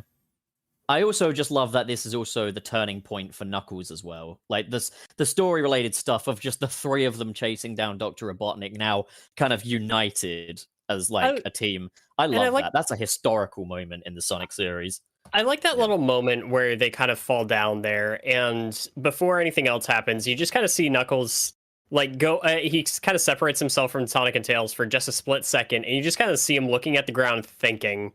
And it's just him kind of contemplating everything that's gone down, and him kind of coming to terms with, the reality of everything, and then him just kind of like trying to keep himself together and act super cool as he's just like, you know what, follow me, let me punch this wall down. And then like because he's like, he's trying to come off as super collected and super capable and everything, even though like he just got like the life shocked out of him by Eggman. And then 2 seconds later, like you move over to that frame and he's just collapsed. Like man's exhausted. He was putting up a front, like trying to seem capable, and like he's on his last legs, and he's relying on you entirely to help. Considering how limited the storytelling was, there was definitely a certain degree of depth to Knuckles' character. Yeah. Yeah, absolutely. Again, the subtle storytelling things. Every time he hopped off screen prior to that point, he was just out of sight. He just dipped off somewhere. And this is the first time. Yeah, for the first time, you transition like to over the next screen. Yeah, he's collapsed. Like he can't do shit anymore. He's kind of the first time, if you're playing as just as Sonic, it's the first time you actually see him have weakness. Yeah, and somebody pointed this out in the comments back on my old videos too, but like Sky Sanctuary, the next level, when he hops off screen, instead of destroying a bridge, he's extending one for you. Like, yeah, that's completely transition into not even like a friendship at this point yet, but he understands that he screwed up and he needs help from this person he's been trying to kill for this entire adventure. When it comes to Sky Sanctuary, then, I want to make a quick retrospective comparison here. And I promise I won't go on too much of a tangent here, but I want to talk about what made Sky Sanctuary so great in Sonic 3 and Knuckles, and how Sonic Generations in no way recaptured that. Because what made Sky Sanctuary so incredible was it was effectively a playable cutscene. There's a lot of story stuff going on. Not only that, the reprisal of Eggman's own old inventions being used by the Mecha Sonic. Generations version has none of that, but I do want to praise Generations in this way, in that it was the first time we'd had a fully platformer-centric stage for that modern Sonic style of gameplay, and it is still one of my favorite 3D Sonic stages ever. I think like modern Sky Sanctuary and stuff is so well designed that I'm almost kind of not mad that it feels like they almost kind of missed the point of what made the stage special. Yeah. I don't know. I liked it just fine in Generations. Obviously it wasn't going to have the same impact as the original level for, what it meant for the story at that point, and still managed to have like a lot of fun, goofy little mechanics in there going forward. And I like how many safety nets there are up there. Like there's so many times where I was like, I hopped off, I felt like I was going to die, but nope, there's another platform there, or a jump, or a little gust. Like that's what I love. Yeah, is like it doesn't suffer from the Wing Fortress problem, where it's like bottomless pit the level. Like it's also the flying battery zone problem too, where it's just like, oh, okay, I made one mistake, guess I'll die. But that's only on the bottom layer of flying battery, to be fair. Whereas that's like one section. Yeah. Wing Fortress, the entire thing is like you could fall down a bottomless pit at any given moment. So it's like, it's worth noting definitely where like Sonic 3 made big leaps and bounds over Sonic 2. So fuck you, Gilly. I'm just kidding. No, we love you, Gilly. Oh my god. But yeah, no, Sky Sanctuary is just fantastic. And I remember just the sheer excitement of seeing these old Robotnik machines come back. And it's like, I don't think reprising those machines has ever had quite the same impact as it does here, particularly when there's someone else piloting them as well. Like when it's not Robotnik in there, it's Mecha Sonic. I mean, a lot of the problem people have nowadays with repurposing a lot of these old mechanics is that like that's usually the end boss fight. Like Sonic 4 is basically just a repeat of this stuff. And if you played these before, you've already mastered a lot of this shit. When it showed up in Sonic 3 and Knuckles, this was here to... I mean, they weren't even like end boss fights.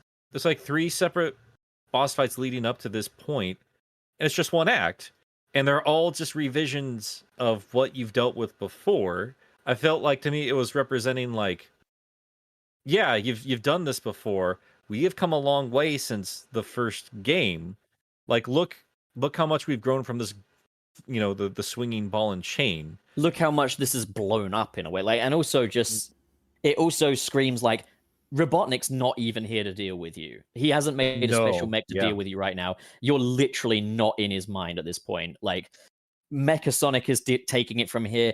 He's using old machines. It's like the ultimate fuck you to Sonic and his friends. It's just like, you are so unimportant to Robotnik now. He's won, and now, you're the scraps for Mecha Sonic and just a few scrappy old machines. And again, like, Mecha Sonic is another repurposed old fight, which is actually easier now because he doesn't have the bullshit spikes shooting out of everywhere, and you have rings you can fight him with. He's also having rings kind of helps a lot on here. Yeah, and also he just looks fucking beautiful. Holy again, the shit, difficulty. Again, the difficulty in 3 and Knuckles much more fair than 2. Can I just say that it's just on the design of Mecha Sonic? My first time seeing Mecha Sonic was in Super Mario Brothers Z. So like seeing him in this game, and like as a kid, I didn't know that he was there because I never got this far as a kid. I'm just like, oh god, no, not him. This man can kill us all. I want to see this guy come back as well, more than I want to see another Metal Sonic reprisal. Like, Mecha Sonic was a scary looking thing. He was truly intimidating. And I did love, like, I mean, obviously I played through as Knuckles first, but like going with the perspective, like if you played Sonic first and you don't see him actually be destroyed, like it's so spine chilling. Just imagine going through as Knuckles and like, oh shit, he's back and he's sturdy and he's terrifying. Oh, and he has got a super form. You don't. Have fun. It's fucking amazing, man. And he's shooting out things that look like rings at you, and it's like, oh, hello, oh, no, that's dangerous. Which it's always made me wonder. It's made me wonder about the relation between Chaos Emeralds, their own energy, and rings in general. And I mean, that's a bigger discussion in terms of Sonic world lore. Well, I mean, you see, when the Master Emerald birthed out the bees that created the rings. I swear to God. They don't come from the Master Emerald, they're just bees, okay? Finish the statement, Wayne. Finish the rest of the theory. We need something to talk about for the next year. No. For fuck's sake, shut up. But like the next game, and this really did kind of bum me out because like there's a lot of story that a lot of the Western audience didn't get because it wasn't in the Japanese, like because they were in the Japanese manuals. But I wish they expanded along this stuff because it was really cool. And the Master Emerald was first time a lot of us started questioning, like, okay, like this is bigger than just, silly game mechanics. These are just more, there's more here than just collectibles, because that's how you saw a lot of this stuff as a kid. And a lot of developers did too. Like, rings are just here because Mario collects coins, and this is here for game mechanics. It's not here for world building. And then they started transforming it into world building. And then Chaotix comes around and says, okay, the Master Emerald is so fucking powerful that the pillar that it sits on actually generates its own chaos rings. And because the island made contact with the ocean below, it forced another island to just come out of the ocean. Like there's so much potential there. And I thought about that when I first saw Super Mecha Sonic, because like when he does shoot things out, like those are rings. But maybe it's like through corrupted energy. Like, is this how rings are formed? Is this why when you have rings as a super form, like it generates that power? Like you need to keep collecting rings because they're all connected? I don't know. I was just rambling. Mecha Sonic has bees in him, confirmed. I just love, god damn you, I love how many questions this game made me think about in terms of this world. Yeah, when you start looking at it from the perspective of everything has a plot explanation as opposed to this is just a game mechanic because it's a video game, it raises a lot of questions, and it makes for interesting discussion, because when you're sitting there thinking like, wait, are all rings just like Master Emerald cast off? And if that's the case, is there an infinite number of them? Like, what happens in the case where like the Master Emerald manages to run out of energy? Does the world just no longer have rings? What kind of implications does that have for this world when and if this happens? What happens to the Chaos Emeralds if and when that happens? Like there's a lot of like underlying stuff that just gets brought to the forefront when you start Curious. bringing that in. Are What? you fucking eating? No, why? Okay. I just have my suspicions. What? Anyway, I mean, even if I was, would it matter? Ian's allowed to eat. Yes. dinner time was an hour and 40 minutes ago, okay? No, I don't. no I don't food. bring it up on air, but god damn it, I fucking hate it when people eat on podcasts, and I hear you, you, sir, specifically. I hear you just stuffing your fucking face on occasion on a goddamn show. That made it all worthwhile. Happy to yeah. infuriate you. But yeah, no, Sonic 3 is pretty good, isn't it? I'm gonna go grab a snack real quick, guys. You fuck. Wayne is canceled. No, not again. I feel like, the next logical step forward from like Sonic 3, if they were to do a Sonic 4, a proper one, would be to have Robotnik create a contraption that allows him to go super. Like, I feel like something we've not touched on enough in Sonic games is villains having super forms. Like, imagine a final boss of like a Sonic 4 being super Robotnik. I feel like he'd just be butt-ass naked, and that would... I could just imagine him doing so you know how when you're playing as Eggman in Sonic Chronicles, how his attack is just throwing wrenches at people? I'm just imagining like a super Robotnik just chucking wrenches at you at lightning speed. So, I've always felt what a super Robotnik would be was kind of represented in this game with the Death Egg robot. So much of Robotnik's identity is built into his robots. I mean, he's always incorporated Emerald power into something or another, and it's more than just the Death Egg. It's a souped up version of a mech that is styled around him. And Well, what I was thinking is rather than it being a part of a giant mech or something, it's more like Robotnik's got an exoskeleton on that incorporates the emeralds, basically. Iron Man But there's- Robotnik. There's minimal actual contraption going on. It's just Robotnik now in the super form.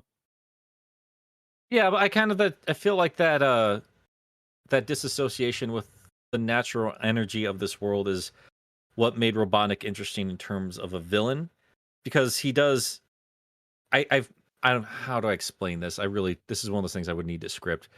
I think that there's a disconnect between him and the natural world, where Sonic obviously is much more attuned to how this world works. I mean, the environment around him, it looks like creatures evolved to move around this environment. I've said all this shit before. And he looks like he's just defending his world because he just vibes with it. And Robotnik doesn't quite understand it. And this is how he's going to incorporate it into himself, because he could not naturally attune himself to the chaos power to get his own super form. I'm rambling a little bit. This is one of those things where I'd like to have a script in front of me to elaborate a little bit better, but am I making any kind of sense there? Yeah. I hear what you're saying. I think you could still find a middle ground, like, and not Sure. just putting emeralds into robots and stuff. Like, I feel like it'd be more like the final boss. Like, all of Robotnik's toys and stuff have been destroyed. Like, you could have a Sonic game focused more on a Robotnik that's got nothing to lose at this point. And there Oh, are so other Sonic Breath challenges of the in life. Wild. Okay, so Sonic Breath of the Wild, but I'm not talking about fucking Sonic Frontiers. I'm talking about a potential Sonic 4. No, I'm meaning like that's literally the way that Ganon is shown to us in that game. Like, this is a Ganon that's got nothing to lose. He's given up on Yeah. reincarnation. Okay, look, villains have nothing to lose. game to show a There it is. There it is. But that's the thing, is often in Sonic games, Robotnik as the final boss is like, hi, I'm Cock Big Robotnik. I've got all my mechs. This is my biggest one yet. If we had a final boss that was like, I got no mech, but I got Chaos Emeralds, bitch. Let's fight. If you're worried about the Chaos Emerald, Sonic, I have one. You Right destroyed here. my mech. You I destroyed suppose so, but again, like, this is what I love about Robotnik, is like when you strip away all these big, crazy, bad robots that he has, he runs like a coward. Like, none of that genius saves him. That's something we consistently see Well, that's the thing is, you could have that cutscene where Sonic's chasing after Robotnik and Robotnik's somehow outrunning him, like as per tradition with Sonic final bosses in the classic series. But then he stops and sees the Chaos Emeralds. Is like, my point Superform. is, he's not the type of character to. He just sees these as batteries more than anything else. Like, he doesn't see himself as like the physical like embodiment that's going to take things down. Like, because I mean, we see how he reacts when he is desperate. Yeah. He runs like a coward. And like at the end of this game, the super form I see is the Death Egg robot. And when that is ripped apart, he just jets off in a smaller one, still trying to run off with the emerald. Like, he has it literally in his hands. And the only thing he can think to do with it is run from the fastest thing alive. I love it. There's just so much and it's subtext. kind of like you almost don't want to see him like make some big transformation. It'd be kind of weird, like as if you played like a Batman game where you're dealing with the Joker, whose main weapon is using people and his intellect against you, and then he would do something weird like, I don't know, maybe inject himself with some kind of serum that turns him into a nightmarish monster. But that's only a kind of fight a boss a hack would create. something that could be potentially quite funny for, like, I don't know, a Sonic Prime or Sonic Movie 2 would be if Robotnik happens and stumbles across a Chaos Emerald in the midst of like a final battle, and you think, oh, he's going to harness its power, but instead Robotnik just decides to lob it at Sonic's head like it's a rock. That'd You be know funny, what? actually. I will say this though, there's two ways they could take that. The one way is if Eggman were to absorb like chaos energy and get a super form, there would be no way the series walks back from that. Like, Well, yeah, I feel like that would have to be the finale. like that's okay. There is no way that you go, oh, as soon like the minute that Eggman realizes that, oh, I could just shove these emeralds on my nipples and become a god. Like, as soon as that happens, Oh, we're on the That's it. same page about the emerald nipples there. Okay, that's interesting. but the other half of this though is there's another way to take it as well, and it's showing Eggman's hubris. There's a thing that happens in, and this is going to be where Pup goes, I can check it off my bingo. There's a thing Here that we happens go. in IDW. IDW, there Yep. it is. There's a thing that happens in IDW where Dr. Starline is having a conversation with Eggman, and he goes, but the metal virus worked. We could do that. We just have to perfect the formula. Why wouldn't we just do that? It obviously did what it needed to do, and it took Supersonic and a person who's literally not going to be here anymore to take care of it. Why would we not just revisit and perfect that plan? And Eggman's like, nope, the moment's passed. So basically, You got that wrong. He's talking about basically- Super Metal Sonic at that point, but yeah, I get you. Okay, so basically, Dr. Robotnik and Starline's conversation there is a social narrative on how Sega treats Sonic concepts. A lot of that is Ian Flynn's work. Is Why not a lot of just- Starline is there to like kind of address, like, yeah, from like taking a step back and addressing like the relationship between Sonic and Eggman and So like the flaws when you're not involved with it. Yeah, Robotnik is Takeshi Iizuka, and Starline is the fans. you're not wrong. There's a lot of subtext there. You could even say meta narrative. Right, Right, that's it. Kill I'm me. fucking leaving. Yep, I don't that's care it. if the train hasn't stopped yet. It's moving slow enough. I can just jump Maybe out. that's actually how you should use the term meta instead of just, oh, they referenced the thing said in social media. Anyway, I wonder if people who say meta in that particular way know that it means like most effective tactic available. And it's So let's- don't. let's it's- talk about the Death Egg. So we finally get a proper Death Egg level after Sonic 2 basically just farted out its Death Egg. Yeah, that's also something I greatly appreciated, was actually seeing the inner workings of this thing, because I wasn't super aware of Star Wars and how they rolled. So Death Egg was my first experience with this whole concept, and yeah, man, that was a little nightmare world. I loved it. It wasn't that difficult as a level though. Like, I definitely would say that Death Egg is easier than Wing Fortress and Scrap Brain. I remembered my other point of reference between this and SA2, Crazy Gadget. Oh yeah, because you got anti-gravity and shit, haven't you? yeah, Yeah, they took a lot of stuff from Sonic 3 Knuckles and put it into Sonic Adventure 2. It's Yes, almost as confirmed. if everyone likes Just what? Fuck, man. Fuck, I love this series. Anyway, Yes, but hello. Sonic 4 Episode 2 actually pays big homage to the Death Egg. You see, dude, you I know think- what though? I think That that last Death Egg- fucking level and act or part 2 was fucking rad. I don't care what I think- anybody says. I think that Death Egg in in Sonic 4 Episode 2 might be inspired by the Death Egg from Sonic 3. No, but I will say this from an art design perspective. Oh my god, Death Egg 2 looked gorgeous. Yeah. Yeah, I love the very idea of it. I really wish we'd gotten episode 3. But I mean, the anti-gravity didn't do anything, and it was like the easiest level ever. Like, It was in this game? no, in Sonic 4 Episode 2, Death Egg 2 was really easy. It was Oh more yeah, of a I playable don't cutscene. remember it. I just remember the race of Metal Sonic and the heart. Oh boss, yeah, which and the was whole fucking cool. idea that like fighting the heart of the Death Egg was a really cool idea, and like Metal Sonic and Dr. Eggman fucking double team Bukaki partying Sonic and Tails was great. Why did they Yeah, not try super that hot. earlier? God, Anyways, I think I've read that fanfic on Mobius Unleashed at least once. Death Egg cool. I also Forces did a really nice job bringing this design to life. I do have to completely agree with that. I liked the Death Egg in Sonic Forces, It was especially the highlight, I'd say. it definitely was. It's one of those things like it shouldn't have been the highlight. You know that the game just had it in there as an homage, and they wanted like the final battle against Infinite with the sun. Well, it wasn't even With, like, against it's Infinite. giant Hello, armies Sonic that fans. move at like a frame per second. Yeah, like it Hello. wanted that to be the big thing, but just, Hello, no. Sonic fans. Remember this thing that was from the old game? This is this thing that was also from the old game. You like this game now? Yes. Here's a Death Egg robot. We're Except serving you Alright, member berries for breakfast again. Mm. I think I'm finally coming around to like the lost potential of Forces. I think there was some cool Hey! ideas if they had treated it like a Generations 2.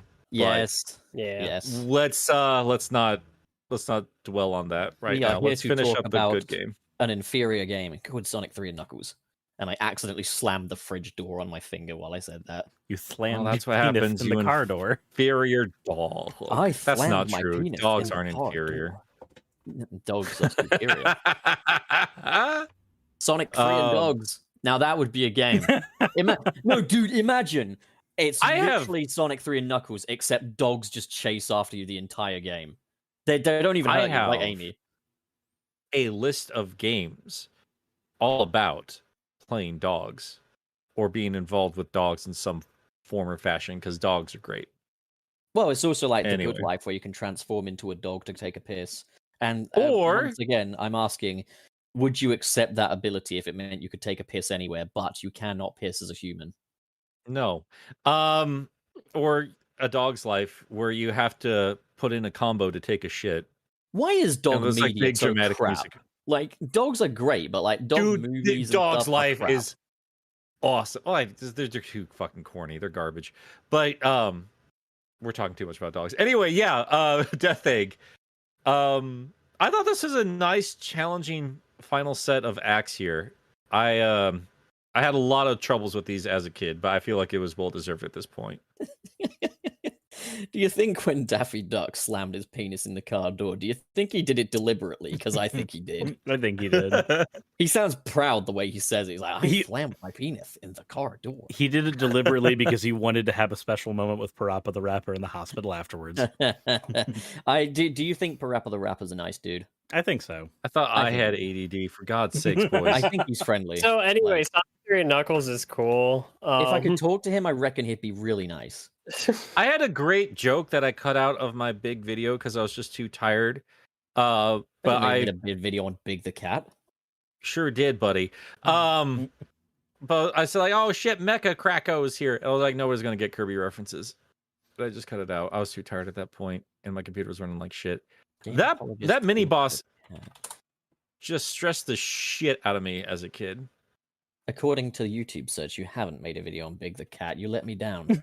I'm gonna give up talking about this game because none of you can just keep focused for fuck's sake. What is happening? Let's talk about trying Sonic to. Adventure 2, the superior game. No, I'm just Oh messing my with you. god. I mean, it is, but like we're not going to talk about that today.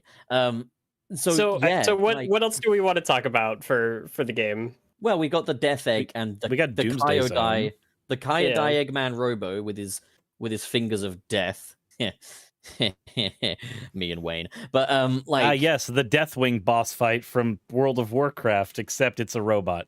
you're such a fucking nerd. Yep. Did anybody else have challenges with the second wave of the Death Egg robot fight, where he's just shooting What, fire were at you you running and away chasing- when his little fire sneeze? That took me a little while to figure out what the fuck to do. When I was It a does, kid. but I would Yeah. again say it is easily the tamest final boss of the trilogy.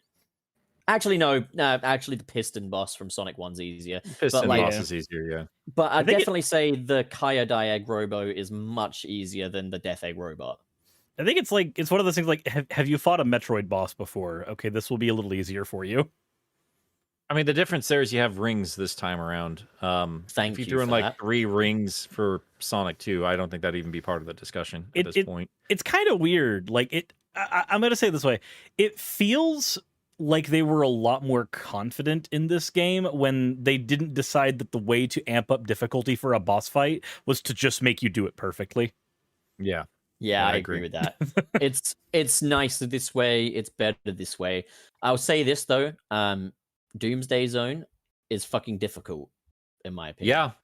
Yeah. It took me a little while to figure out what the fuck I was doing as a kid there. I my first time through, it took me a very long time to realize that I had to kind of kick my ass through the asteroids.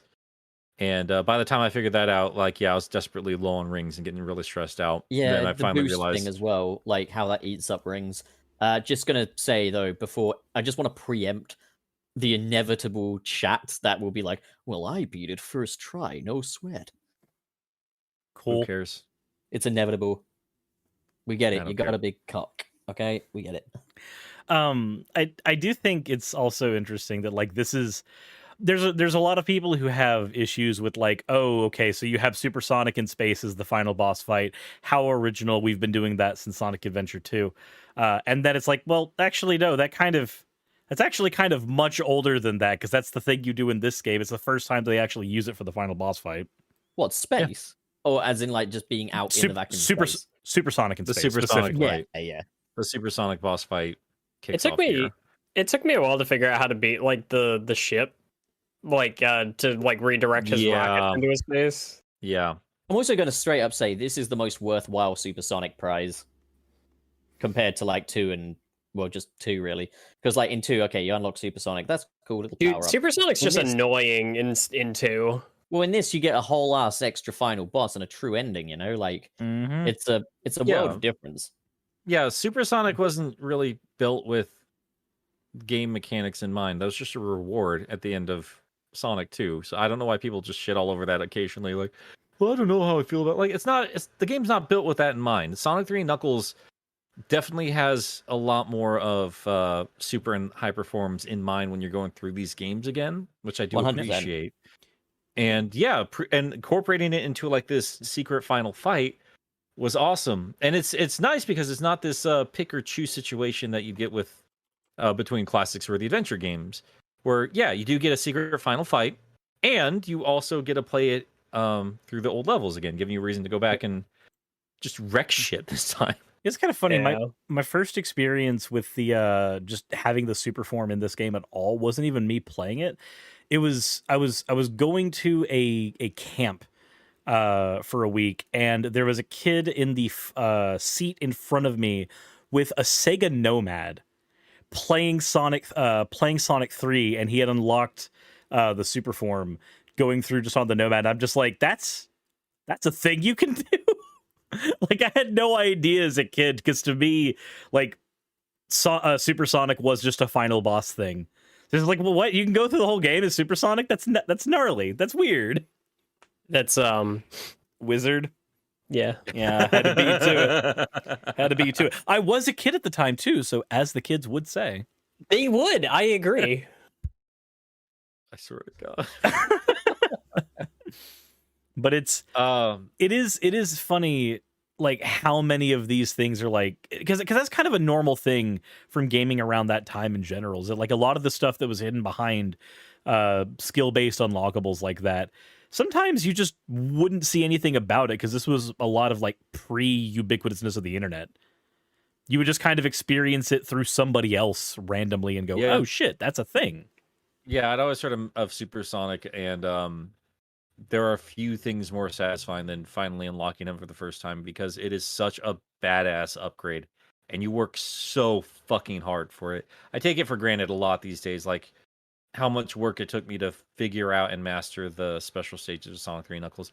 To this day, I don't have Sonic 2's down to perfection. I get to the third one and get frustrated and say, fuck it, I'm not playing this way. Now the Sonic 2 ones are based almost primarily on memory, whereas the ones here are based on reflexes. Yeah, no, they've I just keep saying this about this game, like they really did learn all their lessons from the other games, and they used every little bit of this crazy beast that they created. They didn't leave anything on the editing floor as far as I'm concerned. I mean, there's some spots we would see expanded on, like the snowboarding, but water came back. It was more fun than ever. The shields were expanded on, the super forms were expanded on, and the special stages, not only were they prettier and still doing this cool 3D effect showing off what Sonic could do, but they were way more fun. It's its own unique game within itself, entirely separate from whatever else you're doing. And fuck, I've said it before too, but like even the original special stage is reincorporated into a bonus stage. This smaller, more adaptable thing that makes way more sense than it did in the original game. I love this game. I fucking love this game so much. Time travel doesn't come back. There's that one thing.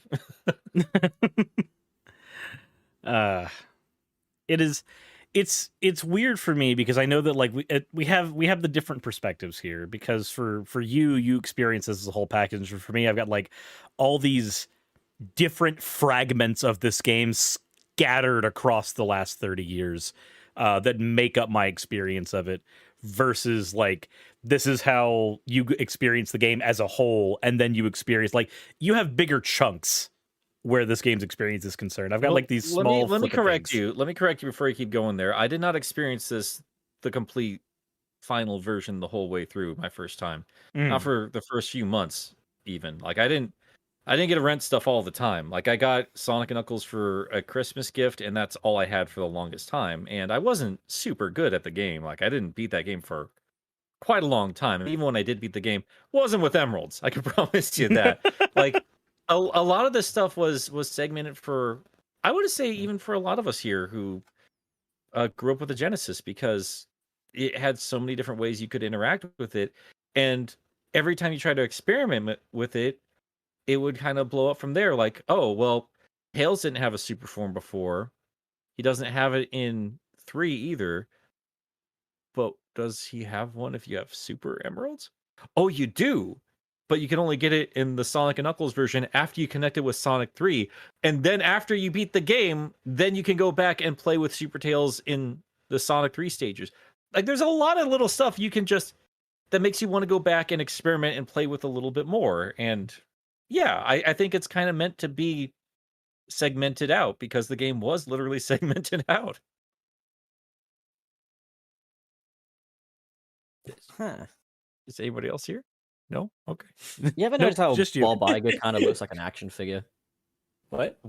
You ever notice how Bob Iger, former Disney CEO, looks kind of like an action figure?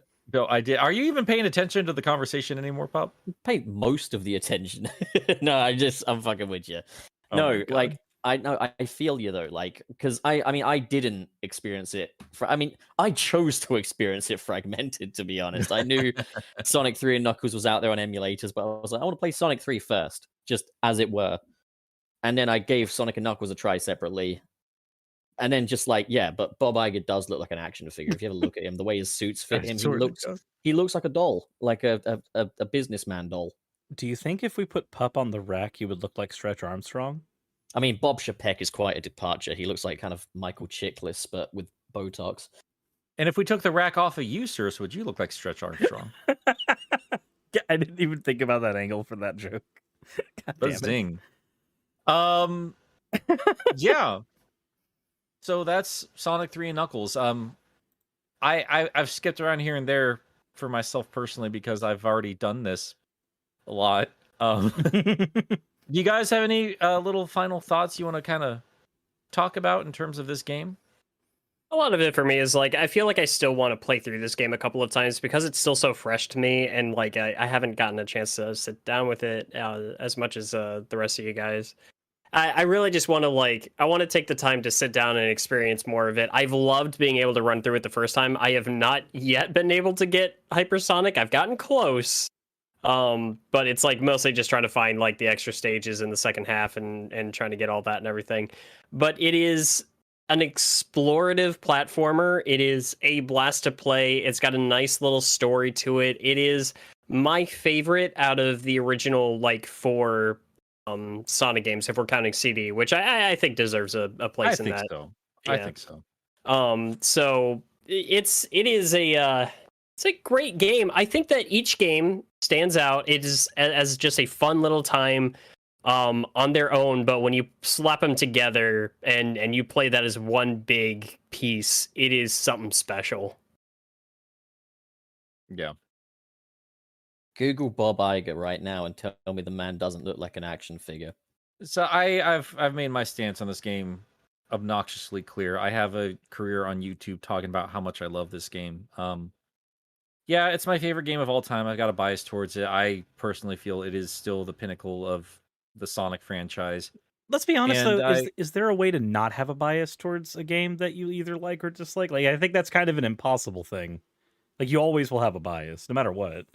Yeah, and I bluntly say it. I think I've justified that bias very thoroughly. I made a career off of that. I still think a lot of the Sonic franchise can learn from the classics, and not in the ways that they've been using it with Green Hill over and over and over again. I still think we're waiting to capture some of that experience again, and I really hope Frontiers does it. I think we got close with the adventure titles and even a couple of the boost games, but this game is why I think Sonic should remain a AAA franchise. I don't think it deserves to be the AA status that it's been for a very, very fucking long time now.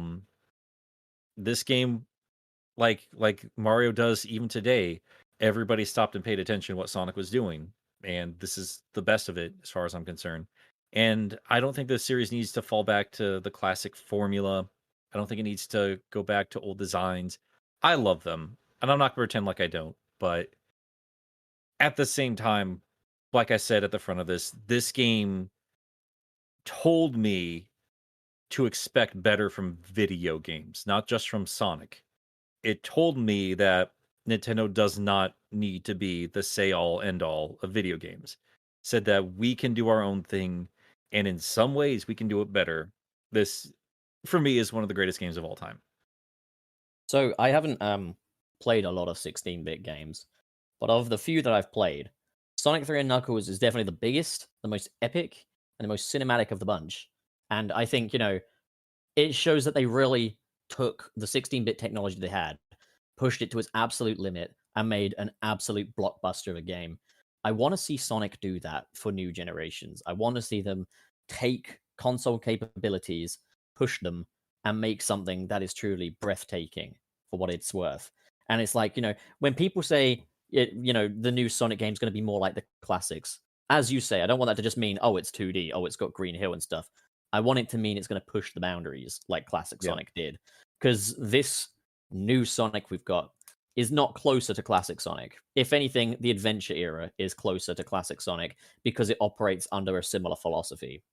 The new philosophy, not even remotely close. Well, when we have statements like return to form, a gaming publisher or at least a marketing team, they think returning back to older game mechanics that people are nostalgic for. But a lot of times what most of us are nostalgic for is just the feeling of playing those older games. And some of that's not mapped to mechanics. A lot of that's mapped to scope and scale compared to what we've experienced before.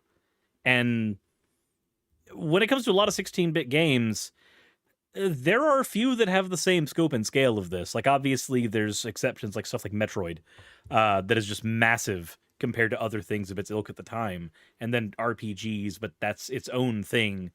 Like, this is, as far as platformers are concerned, an incredibly ambitious project for its time. And we just kind of want to see that again. Classic Sonic was always about ambition. Like, even Sonic 1 was ambitious. Like, and we just saw that ambition go up and up and up. And I think like games like Sonic Forces and Sonic Lost World are a total departure from that philosophy. Like, and that's what Sonic needs going forward more than just little, nods to the past and stuff. Like, it needs that attitude back. And I don't just mean Sonic being, attitudey and stuff. I mean the franchise in itself needs its confidence back. And yeah, yeah, that's it. But like, basically, Sonic 3 and Knuckles is definitely the peak of the classic Sonic era. And I think if they did make an organic Sonic 4, I don't think they could ever top this or make it bigger than this or more exciting, because the story's got so much going on and it feels like such a culmination. It almost feels like Sonic 1 was a deliberate first step in that story, even though it wasn't. They didn't know it was going to go to this, but like, it just explodes in this huge way. And like, Sonic 3 and Knuckles ends it with a bang. It feels like the end game event of the classic Sonic series. And it's just like, yeah, I don't see them going bigger than that with a sequel. Mania, kind of loosely, but it's not better or bigger, I would say.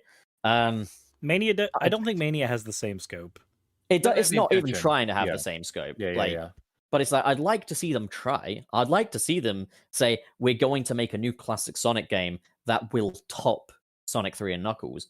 I'd love it if they try it. I don't think they can. I really don't. Like, because Sonic, Tails, and Knuckles uniting for the first time is a moment in gaming history. Those are the trio, I think you can't necessarily top it with classic Sonic, but you can do things that capture that same essence and energy in the modern era. And I think, we have had something that I feel like carries over that same essence and energy and has managed to have the same historic significance. And that's, for example, the whole gang coming together at the end of Sonic Adventure 2. Like, I feel like that has the same level of weight to it, even if in the greater gaming landscape it's not as highly recognized. But then again, Sonic 3 and Knuckles isn't as highly recognized as Sonic 2 in the greater gaming landscape. So, go figure. It's not always going to be the biggest thing that's the most talked about. It's just because one sold better than the other. I'm a little bit more forgiving with the adventure games just because that's early 3D era, Adventure 1 specifically. But yeah, you're not wrong. All those games are built with the intention of showing off what Sega hardware can do. Going forward from there, Sonic's not doing that, obviously. Heroes going onward from there. And that'll be a bigger discussion as we get to those games for sure. I feel like Unleashed did it, but the problem with Unleashed was it came at the cost of a stable frame rate. And then, that's a perfect example, though, isn't it? Because we finally have a console now. How many years later? Like a decade later, at the very least, that can finally show off what that game can do. Yeah, I've been playing Unleashed with the 60 FPS boost on the Xbox Series S, and I've been having a whale of a time with it. And I think Sonic 06 is another example of where they tried to make it so big that they flew too close to the sun and crashed and burned. But it's again, like... We'll talk about those games another time. But what I was kind of getting at is that it carries the essence of Sonic 3 and Knuckles more than a game like Sonic Forces or Sonic Lost World. I'm talking about kind of the essence of Sonic 3 and Knuckles and where it continues through the rest of the franchise and where it stops. Yeah, I don't think that I've never been of the opinion that Sonic constantly needs to elevate. But I do wish that level of care and quality, like if you're gonna copy anything from Mario, I really wish it would have been just the polish, that fucking polish, because Mario always comes out with a very clear intention. Like the weakest of those games are the spin-off party games, and even that has its own very prominent audience. But like the mainline stuff, like when 3D Mario comes out, everybody pays attention. And the 2D stuff just kind of coasted by because they knew what they were doing. Ain't no big deal. No big thing. We could just have a bunch of Mario stuff out because it's all high quality and everybody loves it. And that's always what I wanted for Sonic. And I thought that's the direction we were going with. That's what Forces was. I thought that was the intention of it, was like... They were kind of advertising that, but... Yeah, it was like, we're going to bring in like the darker serious stuff that made us stand out from Mario, when we first went 3D, and we'll tell, more dramatic, bigger, crazier stories that were elevated, that started off with, the classic games and the adventure games, because like that evolution is still going on. And Mania,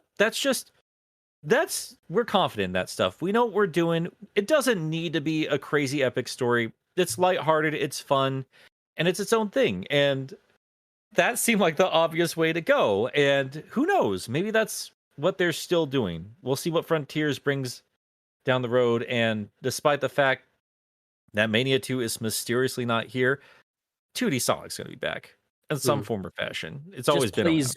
do it in a 2D game. Don't do it in a 3D game. And at least we still know that Genesis Genesis what Nintendenesis. Cock. Shall we do super chats? I think we should. I think we that'd be a should. good idea. Okay. Scrolling up. Who's starting us off? You are. Okay. So Aiden F sends $5 and says Sigma males pronounce it Hydro Kitty. Happy Friday, gents. Yeah. I agree with this statement. So many people standing Mega Man X enemies, man. I don't know what's going on these days. But yeah. We Oh, you're get the fuck out. Ah, it wasn't a great joke to begin with, but I'm tired of hearing about Sigma this and Sigma that. Yeah, fair. it's just that like the astrology whole for point? dude bros. Isn't that the whole point? Is to be like, I don't care about what other people think of me. Mm-hmm. Isn't that like yeah, the no, whole like premise of it? the whole thing is I think anyone that's ever antagonized about being an alpha male is definitely not an alpha male, if that's the case. Because like it's supposed to mean confidence. And it's like if you're stressing about a fucking letter being attached to who you are, then trust me, you are not the top of the chain. The But quality of your anybody character being will- a Sigma male or saying that they are a Sigma male is the exact opposite of what I understand it to be, which is I don't give a fuck what other people think of me. yeah, I know, cannot it's- think of it's a a meme. quicker way to say that than I have my own title for myself. Look, we're And- aiming at your fucking beta male, okay? Just fucking go on the next super chat. at the end of the day, it's like, man, the quality of your character will always speak for itself. If you have to defend it, then something's wrong. Keep I saying that, don't beta like male. being involved with the evolving slang of high schoolers, man. I just Yeah. Keep God telling damn it. yourself that, Wayne, you fucking omega male. It is amazing Omega's how many. a cool word. Yeah, but omega male's like the worst one. It's someone that, has completely given up all hope. Oh my over- god, you genuinely follow all this bullshit. I don't you? follow it. I don't. I It's only do it it's ironically. astrology for dude bros. That's Oh, all dude, it is. dude, I fucking hate astrology as well. And I fucking hate it. yep. Anyway, Just read the fucking super chat. Sony gave us 2 Canadian anuses. Just your weekly reminder to stay on Zavik. I don't Cringe want to before hear. him. I don't want to hear anything more about IDW's Avok until I read the bloody comic. Okay. Well, Then read then the read the goddamn bloody Bloody comic. comic. Listen, I'm not made of time. Okay. I'm not fucking. You can Sonic do it CD. in an I can just go to afternoon. the I past. believe in you, pup. I have limited afternoons, you cuck. I had to You fucking put helped time aside to run do this show. A Sonic podcast. Oh, okay. So do you want me to not take show it. up to the bloody podcast to read You comics take instead? 15 minutes a day, read a couple issues each. You'll be fine. They're Do you built know how for many kids to other understand. comics I have to read? Do you know how many other things I have lined up? Just add it to the pile. I'm a man. very important man. I'm assuming at least 3 lines of coke. Look, all I'm saying is Sonic comics are not a priority to me for now. Please accept that. I What are you want to reading? pick them out. Hold on. No. What are you reading? What am I reading? Yeah, what are Yes. you reading, Mr. I'm Big, current- super important comic reader? I'm currently reading the control scheme on Halo Infinite right now, actually. For So I'm fuck's playing Halo Infinite. Like, I'm gaming right now, man. I'll get to Dude, comic you book- could be gaming. Dude, I was gaming. The next thing I'm reading is the Ultron saga in the Avengers comics. I'm about a couple of issues into that. I've got a few compendiums that I've been following, which is like the 80 years of Superman and 80 years of the Flash. Look, man, like I like Sonic from a gaming perspective. I also do like the comics. I'm not going to say I don't. I do. I really do. I fucking bought the 30th anniversary book in the deluxe edition as well. So, like, yeah, I do like it. But ultimately, when it comes to Sonic, I'm mainly just here for the games. I will get to the comics. They're just not a priority. And in 3 years' time, we will have the same conversation again. Yep. In 3 years' time, we'll talk about fucking IDW Zavok, okay? Anyway, so frickin' Dreamboatin' with 5 lines of crack that I desperately need to do to handle this show sometimes. Give me something to draw, you cowards. Can you draw me marrying a gender bent Wayne because he refused to draw that himself? No. Oh, Can you also full disclosure, I do not endorse these jokes. They've gotten out of hand. can you also do Wayne but with like the design and personality of Rouge the Bat and I like hate this. Draw Pup I as hate this Zavok. so much. He's got the Do same not- color scheme. Yep. I don't have the Zavok same. Pup. I do, don't I? Draw Zavok Pup Pup. as Zavok. It Zavok was a Pup. it was a Spider-Man color scheme. Okay, that was what it was always intended to be. No, it was time travel. It was Zavok first. Anyways.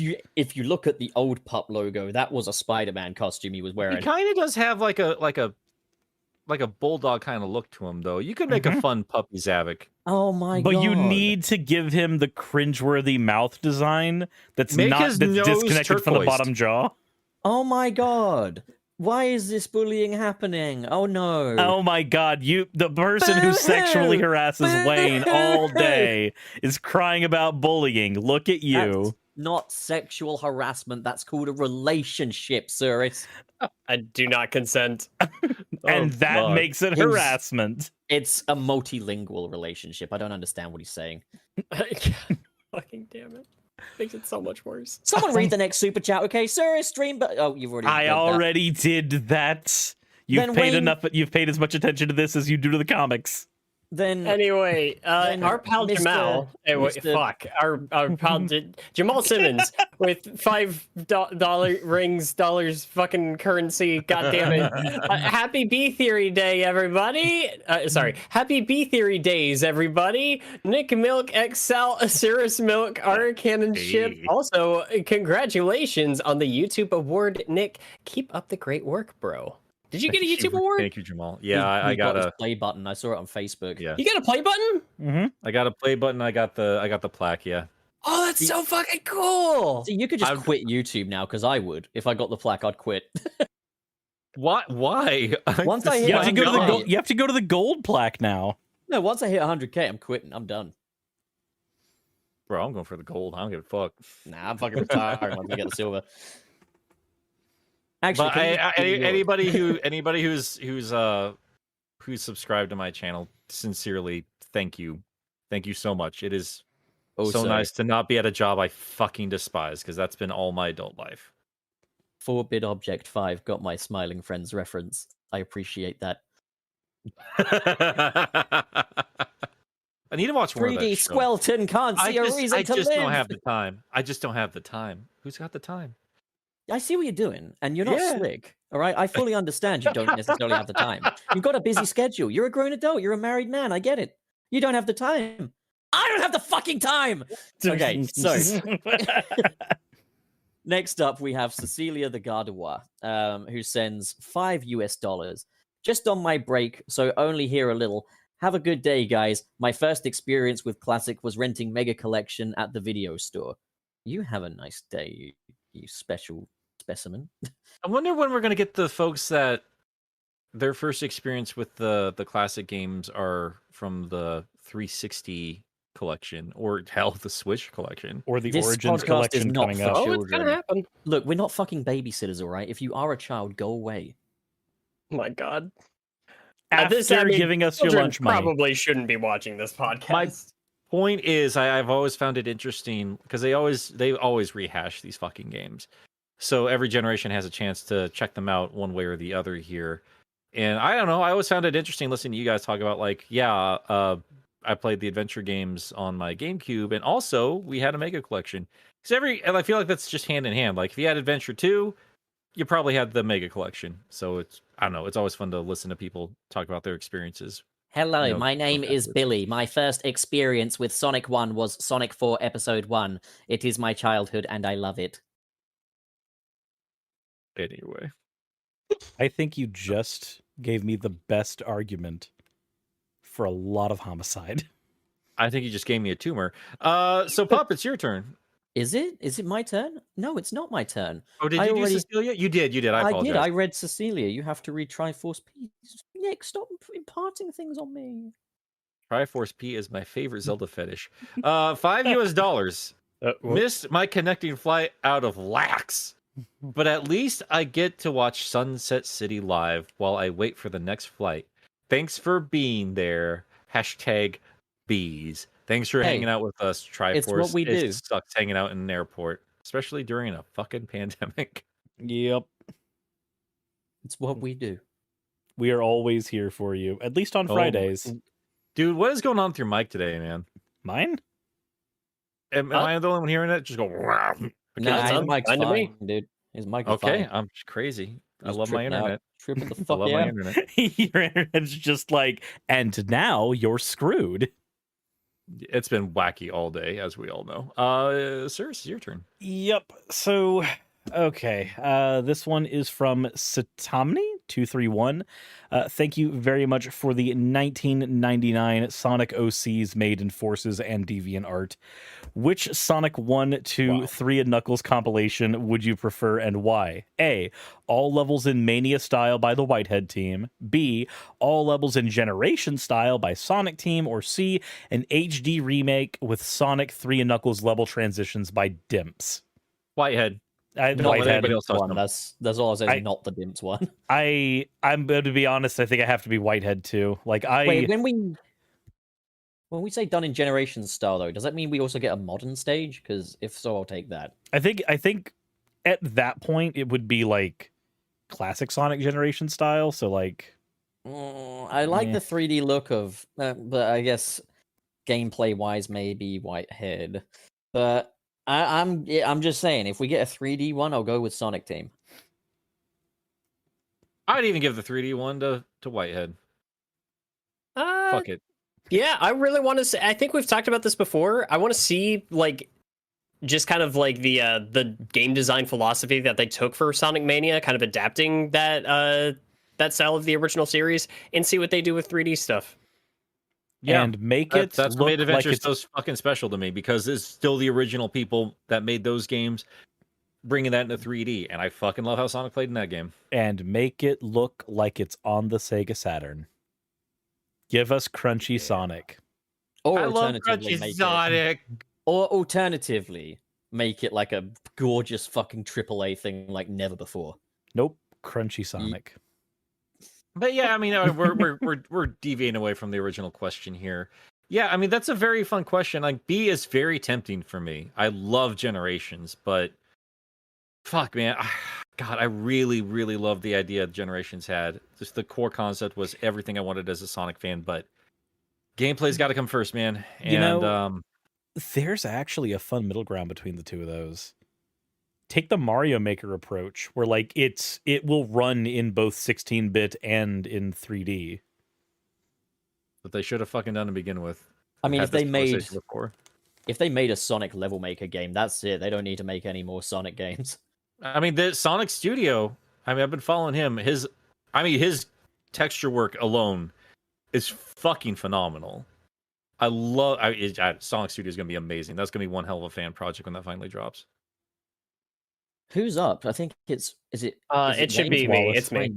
Wallace. With Jamal again, $5. Hey guys, what favorite levels you guys love from Sonic 3 and Knuckles? Ice Cap Zone is definitely a big one for me. I adore Ice Cap Zone, but also Lava Reef, like both acts. Lava Reef is mine. Like just hands down, it's my favorite zone of that whole like duology of games. Yeah. I like the one with the water slides. So yeah, the one Hydro whose Kitty. name we don't. Fun Labyrinth. That. Hydro Fun Kitty zone. Labyrinth. The Wacky Fun Waters Labyrinth. Adventure Park. That was the name of one we had over in Iowa. It closed down. They had like a pond, and apparently there were snapper turtles in it. I always looked for them. I could never find them. Anyway. Yeah, I mean, I've said it before at some point on the show, I'm sure, but Sky Sanctuary is my favorite, hands down. I do like the mechanics of all the other levels, obviously, but just the impact that left for me, and I still think it's fun to play around in, generally. Sky Sanctuary is my favorite. Okay, that make Nick. I'm That's my struggling turn? to read. I'm struggling to read this word here. Could you? It's the evil. The evil Dalek. Okay. Right. I so- know I struggled really bad that one time, but I promise you, I'm not usually a fucking idiot, so it's fine. I mean, if I'm being honest, I'd never been so attracted to you as that Quite. day. But like, It felt like a I get it. linguistic. It felt like a linguistic betrayal. I tried out my off. doodle just skills. get out. Get the for my fuck music out of here, skills. Wayne. Look, all I'm That's saying is the fucking funny if proper you know it. the proper pronunciation was handed to you on a tray. Okay. Yeah, I know. Okay, All white so- people look the same. Anyway, your turn. The question is, and I I just do- let that slip through. Anyone there. ever tell you look like Scott the Woz? so the evil guy, the evil man, sends in 449. Thank you. And says, "What are you guys doing for Valentine's Day?" I'm stung by that, man. Like that hurts. Don't do that. He doesn't know. Does he know I don't think that he you're knows. single? and Do I lonely? look like someone who's in a relationship? I talk about Sonic on Fridays. I mean, Two of us are. I mean, I'm married. I've been with my partner for over 5 years. Look, I'm not gay, all right? Hey, I'm really sorry. This is completely off topic. Hey, do videos on Twitter auto replay? Mhm. Yes. I think so. Yeah, they Okay. do.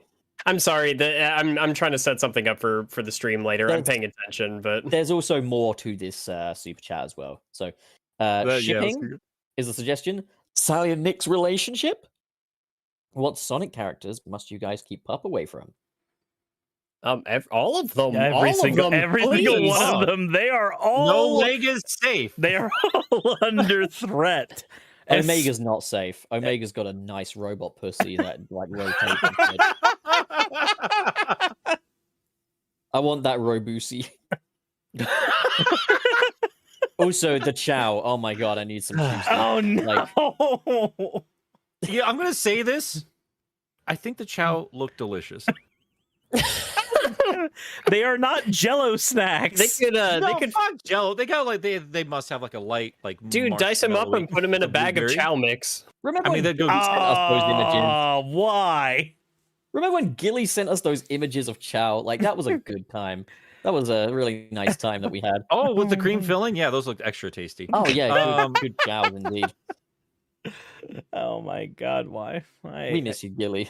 Anyway, for Valentine's Day, I asked my wife to date me the week after that, so we usually wait to do stuff, and now we have an actual wedding anniversary that we take care of. But I don't know, she still likes all the cute stuff, so I'll get her a couple things, but we'll probably just hang out and just watch some stuff, and I'll cook a steak. So that's I what think I'm- I'll beat up some hookers in GTA 5. perfect. I think me and Raz are gonna play Monster Hunter. Wallace, Wayne, Probably not doing much, man. what furry animal are you jerking off to? What? What? Wallace, do you want to come to my place on Valentine's Day and Monday. Well, I Give guess a we should have little expected this. I don't know why I canoodle, set you up, Wayne. play I'm so with my sorry. noodle? That's We can. So, Cirrus, we can it's your reenact turn. some Yeah. fun Cirrus, it's your Mobius turn. Unleashed Cirrus, moments. it's your turn. Cirrus, it's your turn. We can Cirrus, it's your turn. we can do the things that Cirrus. Knuckles and Rouge did off screen. Cirrus, it's your turn. I I'm can filing a complaint. I just literally I want to touch your intestines, man. I want to touch them. I think I can reach. I think I can. Stop! It's gonna be popping out of your mouth next, dude. Like seriously. God, the next one Wayne, is you're from gonna need another tombstone, man. What the fuck? Damn it. I just have Uh, a drowning fetish, okay, dude? Just seriously. This next one is from some dude called Game Apologist. How clear do I come through, though? Oh, I'm sorry, that's not the right one. Well, this one actually, is quite a milky, kind of opaque, kind of. a Wait, you liquid. guys didn't see it because it didn't send through, but I sent before that. Internet. So Who missed the J? Who missed the J off of our pal's name? Also- from Amal Sim. Sorry, because from, that's dangerously close to a very hilarious name. Animal. from Jamal Yeah, Simmons sure. with 5 HR complaints about Pup. Do you think Sonic Friends will be in the next? Do you think Sonic Friends will be in the next Sonic game because Sega doesn't show them any love? Why? I don't think they're going to be in. I think that Sega are cowards. No, I think they'll be in it. I think I'll be in it. I think What, they'll to- stick to to what like. They'll level? be in it, but I they'll don't do know. fuck all. It'll be like in literally every game The- they've appeared in recently. They'll They'll be be in like, it. They'll here's- do nothing. They'll be like, here's Tails, Knuckles, and Amy, and there you go. Be happy. That's what I Tails, expect. Knuckles, and Amy, I'd say are inevitable. But I'm like, going I to- think I'm going to say something daring. I think we're going to get playable characters again. Do you think we're going to get playable Tangle and Whisper? I don't know. I imagine they'll either be DLC or cameos at the most, if anything, or just a reference. I think there'll be Easter eggs for them. I think that's what we'll get. I'm gonna say something daring. Do it. Wayne, please. It's been 15 years since I got any action, man. Please, I need this, man. Please. So anyway, I mean, we don't know a lot about this game yet, but I mean, the reason why the friends went away to begin with is because, yeah, I do have love for them too, but a lot of it just wasn't really Sonic gameplay. I imagine if they do anything with them, they'll bring back Tails and Knuckles and let them explore the open world in unique ways. I hope. We don't know anything one way or the other, but that's my hope. So Jamal, we don't know, but I would like them back. There we go. Yeah. Well, that means you're up, That like wait. me, Wallace. That Jordo with 6. Oh, Nice. nice. $6.90. Congrats on the 100K, Nick. No, that's not Nilk. what. There you go. There you go. Your name is Nilk now. That's funny. Thanks. You're Thank funny. you, Jordo. You're something of a nilf. You're part of that 100K. So thank you, because that number exists because you guys exist. So thank you. It You're means the world to something me. of a nilf yourself. That means it's my turn. Yeah. Astonishing REDD sends in $9 I'm not doing the currency thing anymore, okay? With all the open world games we're getting this year, such as Arceus, Elden Ring, Horizon, God of War, and even Zelda, do you think open world burnout will affect Frontier's sales and reception? And my answer to that is it Nope. depends how well it's done. If it's not done well, then maybe, but like as long as they're doing them well, I think the fatigue will be far away. I think that personally, I don't think open world fatigue is going to set in the same way that first person shooter fatigue did, because with FPS fatigue, we got stuff like hallway shooters where just like things got boiled down to their absolute like nonsense bits. With open world, there's a lot of stuff you can do with that. As long as the game's good, I think it'll be fine. So Yeah. the thing with everything that you listed here is that these are all established franchises. The only one here that has not tried it to such an extent before is Pokemon, which came out today. And all the praise I'm seeing about the game, absolutely not a fucking bit of it comes down to that map. That map sounds like everything we were worried about. It's boring, it's tedious, it's ugly. That's what I'm seeing from it. I'm gonna play it for myself. I'll get my own opinion, but I'll also be playing it myself later today. on yeah, he'll be streaming On so check that out. twitch.tv/Wayne is boss. I just put up But- a thing on Twitter for that. So anyway, just to continue on with my point there, I mean, as everyone likes to keep reminding us, Zelda wasn't the first open world game out there, except technically. It Well, was. no, it it did. still wouldn't be. The original NES game is very. I will say the original NES game still didn't start that. I've looked into it, and it Yeah. didn't quite invent the formula. I mean, technically, Hydlide did it first before that. If we want to get Bro. technical, I think provided that Sonic handles well in Frontiers, I think it should be a slam dunk. You know, It's, as the I, kids say. I mean, Bloody well, Wizard. let's keep in mind that people have been talking about comic book movie fatigue for forever, and Spider-Man just made like almost all the money in the world a couple months, like a month To ago. be So fair, I though, think it'll be outside fine. of Spider-Man, I'm feeling comic book fatigue, and I'm a comic book guy. I So keep let me- feeling it until I watch one of them, I guess is my point. Here's my thing. It's not a fatigue problem anymore. It's that this is a thoroughly fleshed out genre at this point, and you can't risk fucking up. That is what Sonic needs to be concerned with. Everybody else is doing open world, and everything you listed has done it before successfully. Elden Ring is gonna be a little bit more open than the other Dark Souls games, but they basically are open, honestly. Horizon's just a sequel to like the prettiest. I'd say it's probably the most boring of the open world games, but it's like the highest quality of those open world traditional open world games. God of War is gonna be God of War, but and yeah, Zelda, which kind of helped reignite this. All of this is coming out this year, so it's kind of it's not fatigue, man. It's if Sonic fucks up.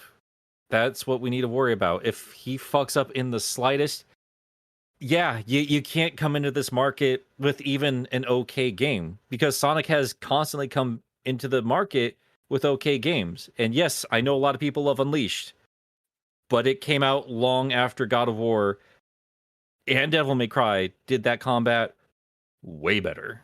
And nobody wanted to talk about the Werehog, regardless of how okay it is. So yeah, it's I hate to say it, but yeah, Sonic Frontiers really is going to have to hit it out of the park if it wants to stand out, because it's going into a very crowded part of the gaming world right now. Yep. What's next? Who's next? Nick is next with Letteric. Ledric The again, NFT winner. man. I'm so I don't know.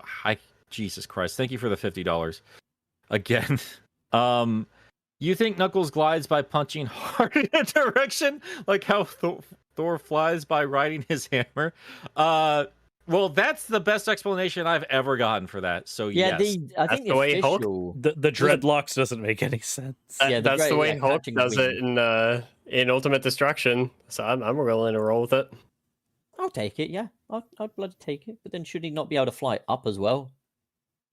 you know what? That's a good point. Now I'm thinking about it, because I know you just did Ultimate Destruction. Sonic needs to do that. Like, they need to go in the open world and make traversal the most fun fucking thing imaginable. That's what makes Ultimate Destruction stand out. The Yeah. combat and the momentum, all of it flows together beautifully in that game. It is just fun as fuck to play. That's what Sonic needs to do, is learn from the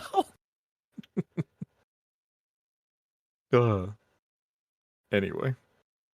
Can you Whose turn is it? imagine? Can you imagine if in Frontiers they actually have like Knuckles do a wind up before he's allowed to glide? Just like, all right, I'm very angry at the air today. Now I can be airborne. Oh, what you That'd mean be a bit fucking like how wild. they did it in Minecraft? Oh god, yeah. Oh god. Oh. No, but good this time. Yuck. Cyrus, you're The- up with a The next our one, NFT boy. the next one is from Letteric as well. 5 burned down Amazon rainforest from NFT production. And I just remembered what I actually wanted to ask. Sonic 3 Angel Island Revisited. Opinions on that? That's basically what the Origins version should be. I think it's good for somebody who's already played through Sonic 3 and Knuckles. There's a lot of customization in there. I don't like the achievements. I think they're a bit too bulbous and distracting. But I like the general idea, but otherwise it's really good. Yeah. It's the quality of life improvements we need to expect from Origins. And if it doesn't top that, then why would we even buy it? Right now, it's also the only widescreen version of Sonic 3 and Knuckles we have. a couple other ones that have done mods, but it's definitely the best of the mods so far. Yeah. What about you two? Yeah, you guys have any opinions? I have never heard of this thing until right now. Yeah, I have never. It's worth checking out. You guys have never Um, played Sonic 3 Air? I don't know what that is. It's a fan-made recreation of Sonic 3 and Knuckles in widescreen, and it's basically kind of emulates the whole sort of Whitehead port thing, but for Sonic 3 and Knuckles. Oh, And it's got okay. some extra customization features that you wouldn't necessarily find in the official release. So in some ways, it could be even better. Yeah, and they do really like even small little things. It's just really cute. Like they for Tails plane or sorry Sonic's plane, if it's going a certain direction, Sonic's aim's flipped the wrong way, so they fixed that. And like each level introduction has that goofy palm tree as part of the design there, and they're like, well, that only makes sense for the first level, so they have like custom little extra designs for just small little things like that. It's a really cute thing, and they do stuff like with like the debug, like, oh well, we can do what the game was originally meant to do and put flying battery at a different point here, or add new transitions. A lot of fun little things. It's really cute. So yeah, if you haven't played it, you should. And Wayne, if you're going to review that game on your channel, you're going to be bombarded by people asking why you haven't touched that or even mention it. So just a heads up there. Like when I get to Sonic 3 and Knuckles, or Yeah, no, you're everybody and their mother is going to ask you why you haven't touched that mod. I promise you. okay, yeah, I will. I'll be sure to take a look at it then. I think it's more than just the mod, even. I think it is from the ground up rebuilt. No, it's a mod. You need the Okay. original. You need the mod of Sonic 3 and Knuckles to have it run. So they even went to the trouble to say like you can officially support Sega by buying the Steam version, because you'll need the Steam version for this to run. Or I guess technically any ROM, but you have the ability to support Sega if you want. What a bunch of absolute champs. Yeah, it's really special. Right, Wallace, you're up. All right, so Mr. SP with $10. I got Sonic and Knuckles in Christmas of 1994. Good year. I played at that. I played as that shiny new red guy and got to Sandopolis Zone before I had to go home. It was the best Christmas ever. That is a good point. Holy shit. I mean, we've been talking back and forth about the save stuff this whole time. I kind of forgot, being only an owner of Sonic and Knuckles and not Sonic 3, just how limited I was able to be with that game, just because I didn't have a save file. So every time I did go explore that game, I had to do it in one go every single fucking time. Yeah, we kind of touched on that even, like... Yeah, I just mean in personal experience. Yeah, that played a lot into why it was so fragmented for me, even as a kid. These are the memories of having to leave your console on for days at a time. Jesus Christ, just to make sure that it didn't turn off and you didn't lose your progress. I'm amazed my SNES and Genesis still work. I've got like 3 regular NESs, none of them work. Fuck that machine. Anyway. Well, that's everything, guys. That's the train departed from the Sunset City. So I did the intro. I guess I have to do the outro now, don't I? Wowee, what a big old game that was, huh? Oh, a podcast so great we had to split in 2, and then eventually I'll make a lock-on version which will literally put the 2 together. How epic would that be? We'll be in right, hyperforms the whole time. It'll just be seizure-inducing colors. We Less didn't even talk processing. about the hyperform, did we? Wait, which one of us gets the flickies? But we didn't talk about the hyperforms. I guess Wayne.